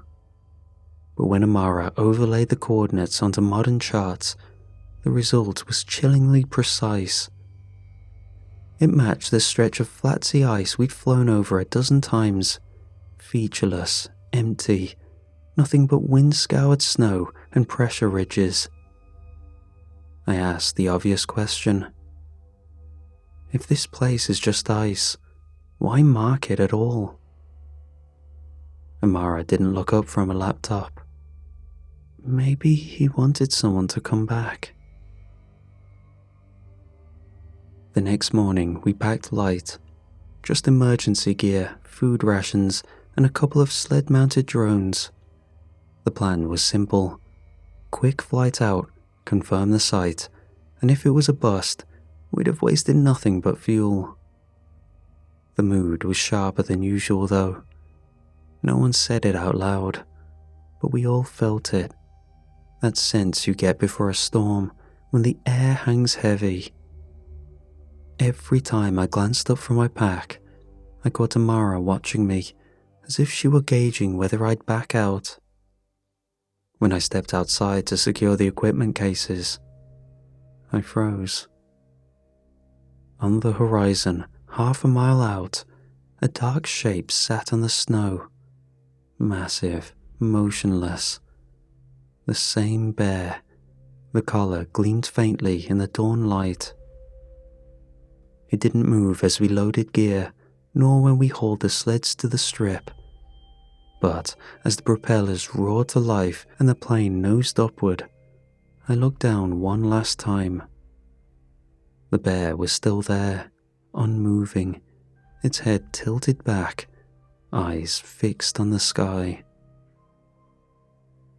The coordinates from Nox's map dropped us into what should have been nothing, just flat sea ice stretching to the horizon, white on white until sky and ground blurred.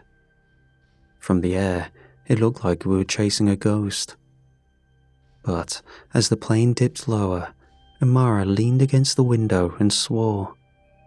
"There, look at the shadows." I didn't see it at first. Then the sun hit at just the right angle, and the surface betrayed itself. The ice folded inward in long, concentric ridges, each step curling in on itself like the grooves of a shell. From above, the pattern was invisible, a trick of geometry, smooth as a billiard table. But if you looked hard enough, the spiral was undeniable. We circled twice to be sure, then found a stretch of flat ice half a kilometer away and brought the plane down on its skis. The engine's roar faded into silence, leaving only the groan of wind across the fuselage. We unloaded sleds and gear, then set out on foot across the snow, the spiral drawing us in step by step. The spiral was not a natural formation. The depression sloped gently downward, circling around a center point perhaps 50 meters across, and at that heart, breaching through the ice as though the earth itself had grown tired of hiding it, lay a block of stone. Nothing natural to the area, something stranger. Black-green like oxidized copper, but polished smooth, almost oily. Its surface shed the snow as if it rejected it. Every other patch of ice within sight was frosted over, yet the platform remained bare, a seamless plug set perfectly in the spiral center. We approached cautiously, dragging sleds behind us. The closer we got, the more wrong it felt. The ice didn't crunch underfoot. It whispered, thin layers shifting, reluctant to carry our weight. The air itself felt heavier, though the instruments showed nothing unusual. "Stone like this doesn't exist up here," muttered Lars, our geologist. He knelt, gloved hand brushing the edge where ice met block. "This isn't glacial drift. This was brought here."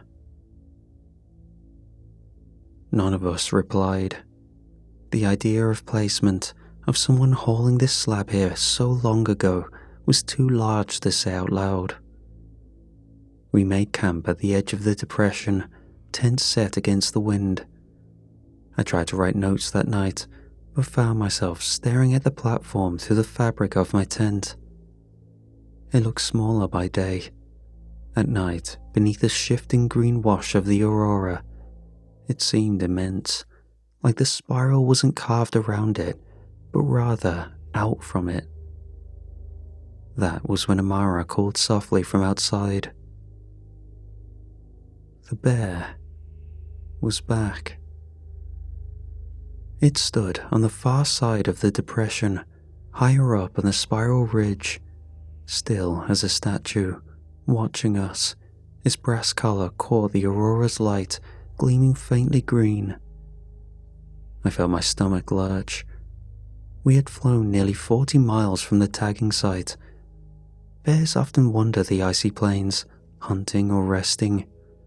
For it to be here meant it followed us directly, no rests or stops. It's obvious to say that isn't the normal behavior of a polar bear. "It's the same one," Amara whispered. Her breath steamed the cold air. "It didn't just find us.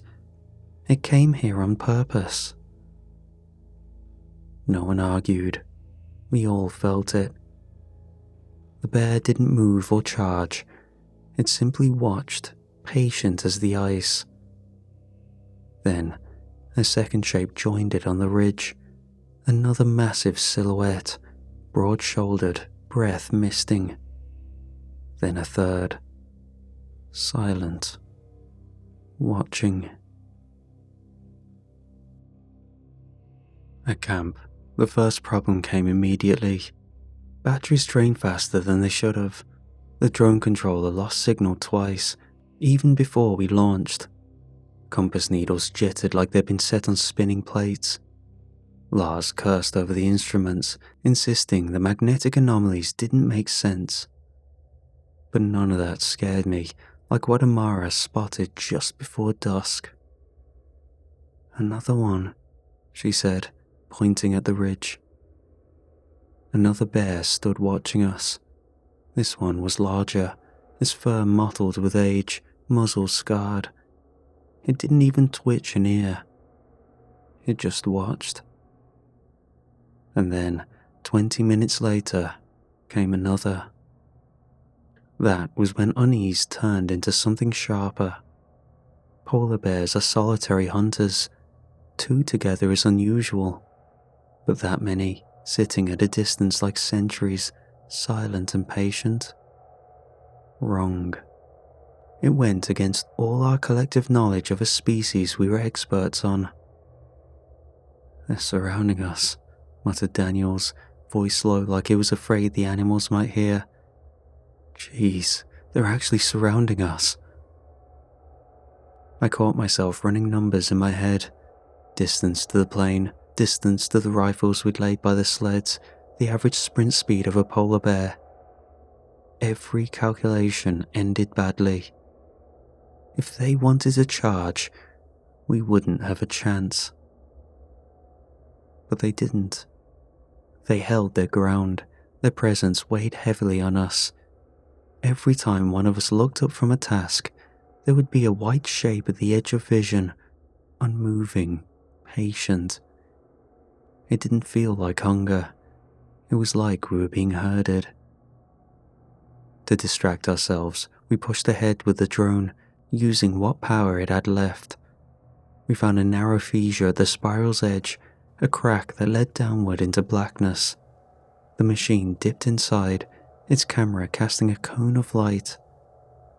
For a moment, we saw impossible things. Angles folding in on themselves, stones shaped but melted, structures that seemed to have been carved or grown, layers of hexagons fused together in a lattice that looked disturbingly like bone. Then, the feed stuttered. The last frame froze on something curved, ribbed, too organic for architecture, and the drone went dead. Daniel snapped. He swore, grabbed at the rifles, and declared we needed to leave right then and there. This is insane. So many goddamn polar bears watching us like prison guards. Equipment dying, drones going to hell.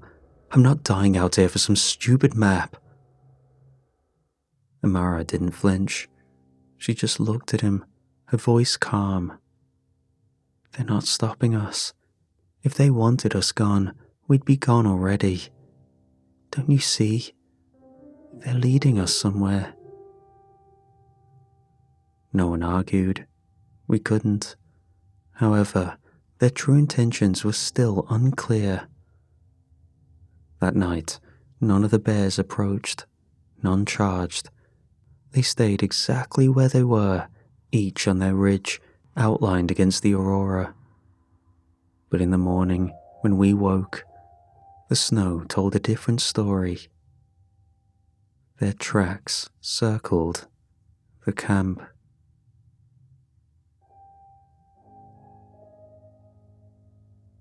It happened fast. 1 second, Lars was edging along the spiral's rim to get a core sample. Next, the ground gave way with a sound like the world tearing open. The snow sagged, then dropped. 2 figures vanished into the white spray, Lars and Daniels. The rest of us lunged for the edge, but it was too late. The crack widened under our weight, forcing us back. "Rope! Get the ropes!" Amara shouted, already on her knees, knotting a line to the sled anchor. We peered into the split. It wasn't bottomless, just steep, a funnel sloping down maybe 20 meters, unnervingly smooth, like it had been carved by something other than water or weather, the kind of surface no crampon would bite into. Daniels was already scrambling to his feet, cursing, his parka torn at the shoulder. Lars lay half buried in drift at the base, clutching his ankle. "Not broken," he gasped when we reached him, "but it's bad." His face was pale, jaw tight. A sprain, maybe worse. He could hobble, but if we needed to move fast, he'd be left behind. The shaft walls reflected our headlamps strangely, light bouncing too far, as if the ice was deeper, thicker than it had any right to be. We rigged a belay line and descended one by one. The silence deepened as we went down.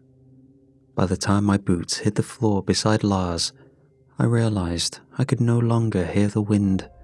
No creak of ice, no groan of shifting snow. The world above us was gone, sealed by silence. It was like stepping into a vacuum. Amara glanced upward. "Sound should carry down. Why can't we hear anything above?" No one answered. We dragged Lars to a hollow in the ice, a natural alcove just wide enough for 4 of us to huddle, a concave wall curving like the inside of a rib.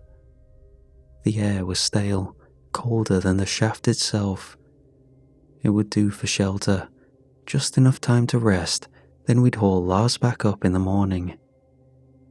Daniel sat apart from the rest, staring up at the shaft. "It was watching," he whispered. I turned. "What?" He looked at me like he regretted speaking, but the words kept spilling. "When you guys descended, before the snow closed, I looked up. One of them was at the rim, the collared one. It didn't move, just stood there, looking down." "And then?" I asked. Daniel swallowed. "Then, it walked away. No one spoke after that. We lit the stove, made tea, tried to ignore the way the alcove walls glittered with frost. The glow of the flame cast strange shadows, stretching them into angles that didn't belong. Lars groaned quietly, ankle packed in snow to keep the swelling down. Sleep came thin and uneasy. When I woke in the dim light of my headlamp, I noticed it first. The alcove wasn't the same shape. The black wall had shifted. A jagged crack split down its center, just wide enough to fit a hand. And through it, blackness yawned. A tunnel. The crack widened as we chipped at it with axes, each blow echoing dull inside the alcove. The ice fractured reluctantly, shearing in long vertical strips until, with a final snap, part of the wall gave way. A hollow space opened beyond, dark as a throat. None of us spoke. We simply looked at each other, then clipped headlamps to our hoods, and went in. The tunnel was narrow enough that we brushed both walls with our shoulders. Its surface wasn't natural ice. At first, I thought it had been carved, but the grooves weren't the marks of tools. They ran smooth, symmetrical, curling in arcs that defied any mason's hand. The whole passage curved slowly downward, every angle just a degree off true. It made my head swim if I stared too long, like walking inside the geometry that wanted to slip out of comprehension. We hadn't gone 10 meters before Daniels bent and picked a boot sole from the frost. Its leather had gone stiff with age, the nails at its heel hand-forged. A little farther on, we found the rest of it, collapsed into powder at his touch. Soon, there were more. Rusted chisels, a split pickaxe with a handle wrapped in strips of hide, a scattering of cloth fragments that might once have been bear pelts. None of it seemed dumped or discarded. It was arranged along the walls in a deliberate, curated order, as if left intentionally. "Knox," Amara murmured. Her voice was flat, as if naming him explained and condemned the scene all at once. The passage opened into the first chamber. I had to stop in the threshold and catch my breath. The space wasn't large, but it was dense. Stacked in precise rows were slabs of the same black-green stone we'd seen in the spiral above. Each was the size of a coffin lid, their surfaces smooth, polished. No carving of words or images, but arranged. One leaned against another at a subtle tilt, another rotated a degree off center, a third propped diagonally across them both. It was deliberate, architectural thought expressed without language. Lars ran a hand over one, muttering about mineral composites, but I barely heard him. The arrangement gave the impression of meaning, like someone had been trying to think in stone, to hold on to an idea too large for words. We moved on, unsettled. The next chamber was worse. It appeared to have been hollowed directly from a single mass of glacier ice, a dome that gleamed like glass beneath our headlamps. But the light didn't behave properly. Instead of scattering evenly, it bent, warped and converged to points as if the walls were prisms, beams curved along arcs, overlapping in ways that created after-images in the eye. When I blinked, I still saw the room glowing. Daniels muttered, "Feels like we're walking inside a lens." We pressed deeper. The air grew colder with each step, unlike the kind of cold we knew. This was layered, dense, a cold that filled the lungs until every breath dragged heavy. My eyelashes frosted, our clothes stiffened with rime. The silence deepened until I could hear the throb of my own pulse in my ears. The tunnel curved one final time and widened into a chamber so vast my headlamp beam vanished into the dark before I could find the far wall. The air was different here, stiller, denser. Every breath crystallized in my throat. It felt less like we had descended into a cave than into a vault, a pocket sealed away for millennia by the shifting bones of the earth, a natural cryosync, locked by tectonics and pressure, untouched until now. And at its heart, pressed against the front edge of the ice wall, was a hand. Not human. It dwarfed us, larger than a skidoo, each finger long as a body, each nail a curved ridge of horn worn smooth by unimaginable time. The skin was pale, leached of color, ridged with pressure cracks that splintered through the ice. The edges of the hand blurred back into shadow, swallowed by depth, as though the rest of whatever owned it stretched far beyond the walls we could see. We never saw the hole, only the hand. That was enough. The ice around it was different from the rest, solid, no bubbles or pockets of air, wet, veined with trickles that gleamed under our lights. Drops ran slowly down the fissures, beading on the chamber floor. The glacier was holding, but only just. Daniel swore softly. His voice broke the hush like glass dropped in a church. The closer we stepped, the clearer it became that people had been here before. The floor was littered with remnants, splintered scaffolding half encased in rime, the bent frames of lanterns, the skeleton of an old tripod drill. Some of the gear was modern, corroded aluminium, battery housings warped with cold, but others were older. Chisels, timber braces, and a cracked oil lamp with the crest of the Royal Society. Amara crouched by a rusted brace, running her glove across the corroded metal. "Different expeditions," she said quietly. "Different centuries." Near the base of the ice wall, half buried in frost, was a brass plate, green with corrosion. We scraped it clear enough to read. The letters had been punched deep, uneven but still legible. "It is not dead. It is cold. The earth must not thaw." I stared at the words until my eyes blurred, until the cold sank into my bones. My mind kept circling the same thought. What kind of thing needs to be kept cold? A sudden noise snapped me back. A soft crackle, wet and sharp.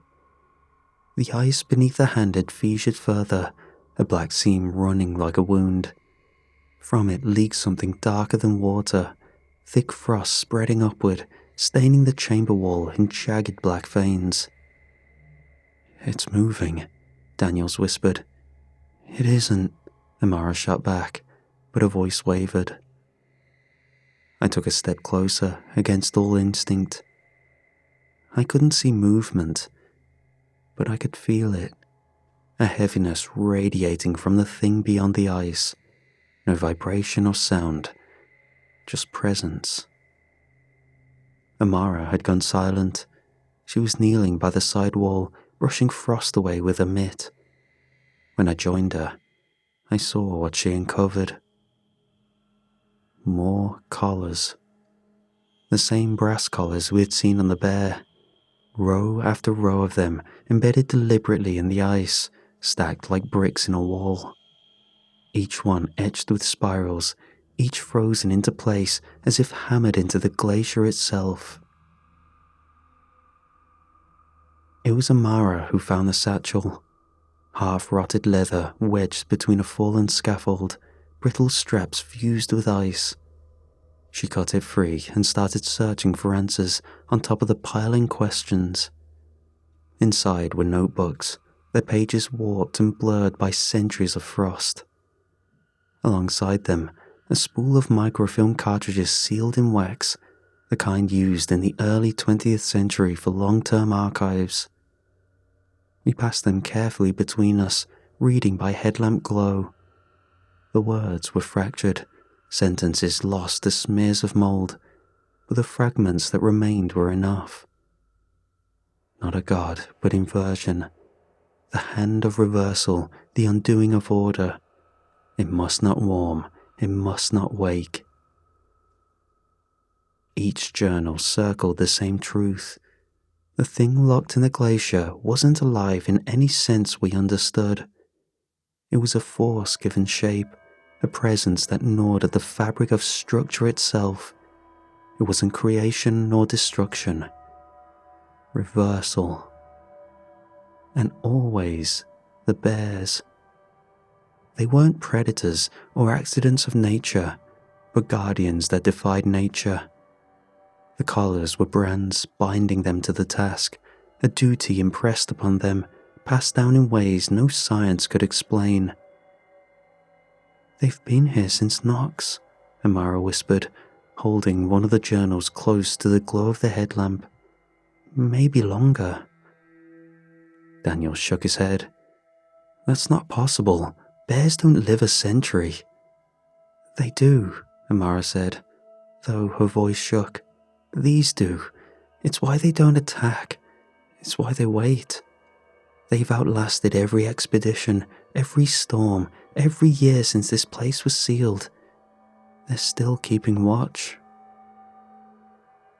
The thought chilled me more than the air ever could. The same coloured sentinel we'd tranquilized, alive when Knox carved his notes in 1847, alive now, leading us here. I thought of the collared bear we'd tagged, how it hadn't resisted, how it seemed almost expectant. Was it even sedated when we tried to tag it, or was it just pretending? The spiral depression too was explained, not in clear language, but in implication. It wasn't a law, nor was it some mystical sigil meant to invite discovery. It was a warning mark, carved into the ice to be seen only from the ground. A sign that said, "Here lies a lock. Tend to it." The bears could guard, they could lead, but they couldn't repair. For that, hands were needed, human hands. I felt the weight of that realization settle in my chest. We weren't trespassers here, nor did we discover something. We'd been summoned to a duty long abandoned. "They brought us," I whispered before I even realized I'd spoken. The others looked at me, uncertain. "They could have killed us a dozen times over," I went on, "but they didn't. They drove us here. Every time they pushed us closer because they can't do it themselves. But someone has to." The silence that followed was heavier than the cold. Each of us looked back toward the wall where the colossal hand pressed against the thinning ice, its blurred outlines stretching into blackness. The frost beneath it cracked again, a bead of water running down like sweat. No one needed to say what we all felt, that this place had been tended once and then abandoned, that the guardians had endured without their stewards, that duty had lapsed. Amara closed the notebook, her gloves trembling. "If this fails," she said, "if the ice goes, it isn't just us that dies." No one disagreed.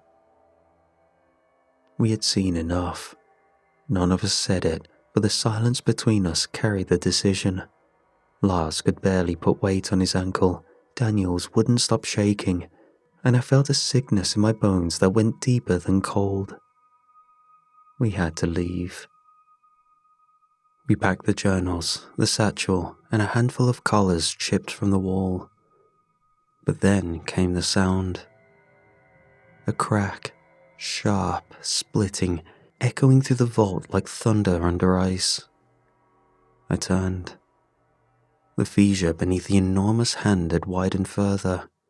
Where skin pressed against thinning of frost, a patch had broken fully free. For the first time, a fraction of the flesh of the thing was exposed. It wasn't dead flesh like we'd hoped. The pale skin shimmered with a slick translucence, veins pulsing faintly like trapped rivers. Steam rose in slow curls, and from that tiny breach, the chamber began to change. Black frost raced up the chamber wall, crawling across scaffolds, shattering metal into flakes. One of the journals curled in on itself, pages crumbling to powder as if centuries had passed in seconds. We panicked, scrambling ropes, dragging Lars, shouting over each other, until Amara stopped us. "Wait!" She held one of the notebooks open, her breath fogging the page. "Look!" Scrawled diagrams filled the margins, sketches of ice rigs, annotations in Nox's sharp script. Layers, barriers, freeze, retreat, repeat. Words blurred, but the meaning was plain enough.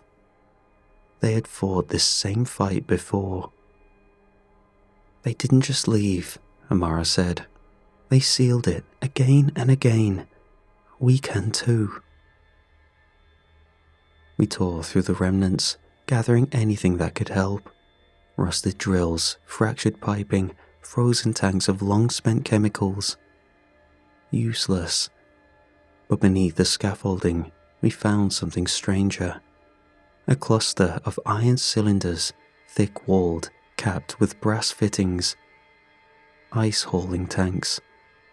Primitive refrigeration gear, the kind expeditions once used to store harvested ice. The seals were warped but intact. When Amara pried one open, a draft of air hissed out so sharp it crystallized on her glove. Even after all this time, the old technology still bit with cold. It wasn't much, but with what we had left in our packs, fuel, coolant, a working pump, it was enough. The plan was insane. We threaded the hose across the fissure, primed the pump, and fed our last reserves of fuel into the engine. Melted snow sloshed through the line, spraying in a thin sheet across the crack. Immediately, we opened the antique tanks, forcing their breath of ancient frost over the surface. The effect was violent. Water seized the brittle ice almost on contact, a skin spreading jaggedly across the wound to force a new layer of cold. All the while, I saw the colors of life returning to the once dead, exposed flesh, the behemoth straining to grasp onto what little freedom it was allowed. I could see moisture beading on its ridges, drops pattering against the floor like falling stones. Where they struck, the ice sagged and bled black. We worked until our gloves stiffened, until our lashes frozen shut, until Lars collapsed against the wall, whimpering through clenched teeth. And slowly, unbelievably, a new layer formed. Thin, brittle, translucent as glass, but a layer all the same. The chamber quieted, the black frost halted, trapped beneath the skin we had forced into place. The hand loomed, blurred once more behind a veil of ice. None of us spoke. We knew it wouldn't last. Hours, days, a season at most. But not forever.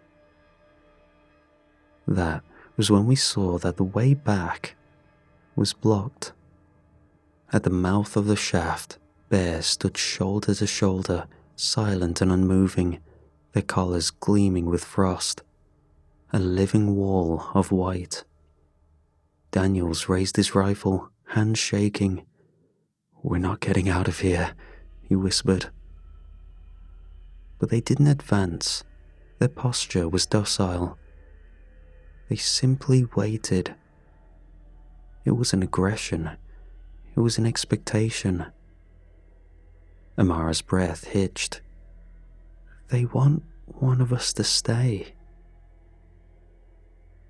The words landed like stones. We all felt the truth of them.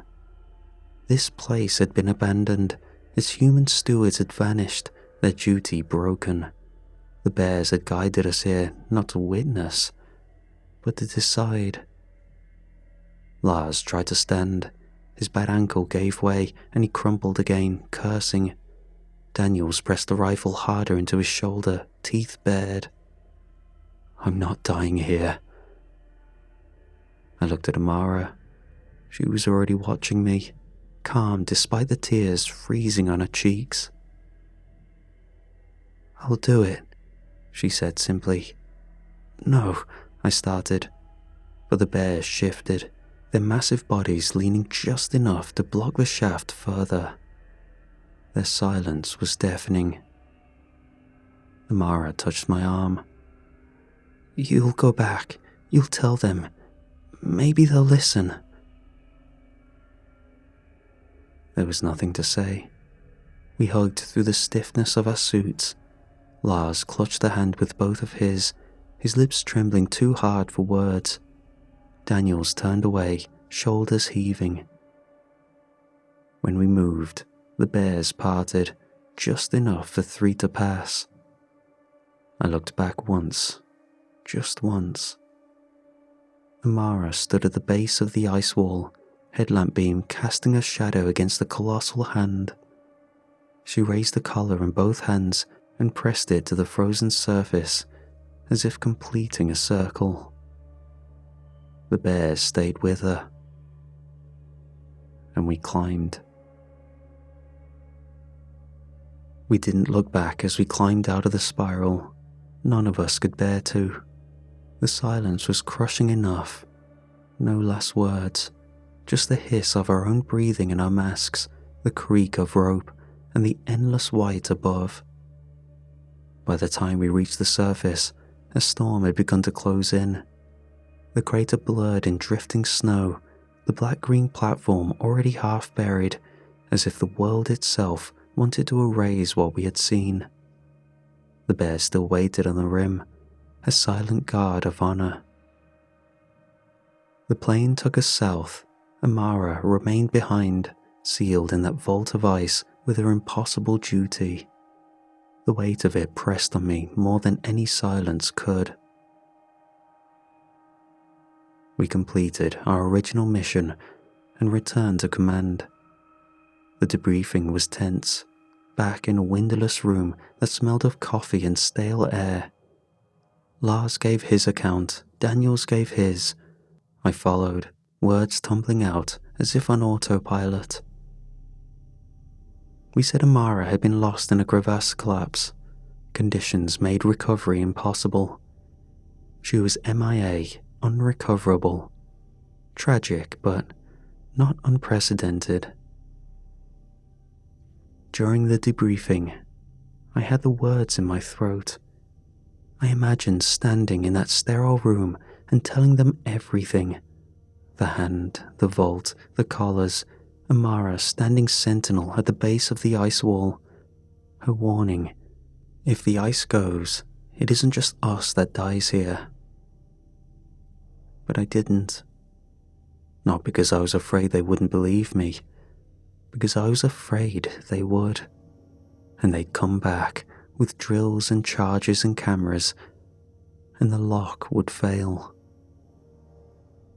I signed my name on the dotted line, ink scratching across paper. And with that, the truth was buried deeper than the White King itself. I didn't want it that way, but I was scared. It was better a single name marked lost than the whole world undone. Months passed, the routine came back. Field work, reports, assignments. I told myself I was fine, that she had chosen a path, and all I could do was honor it by keeping quiet.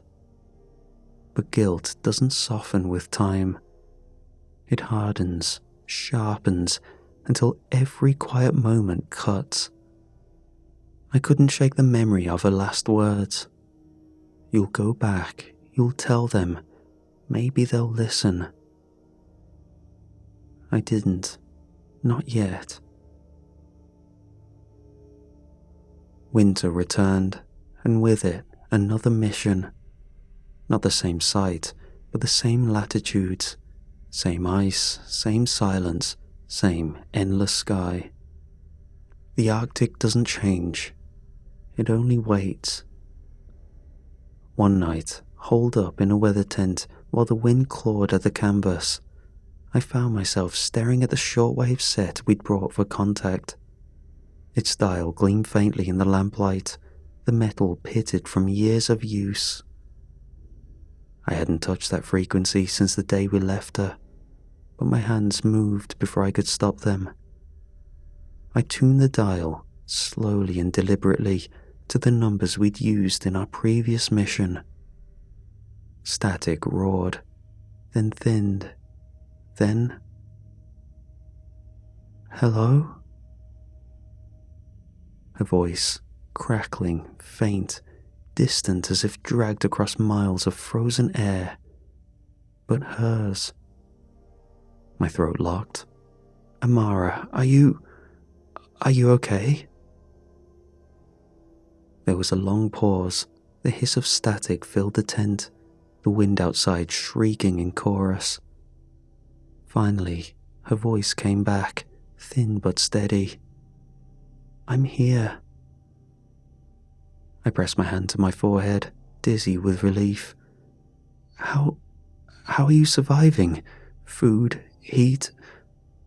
Another pause, longer this time.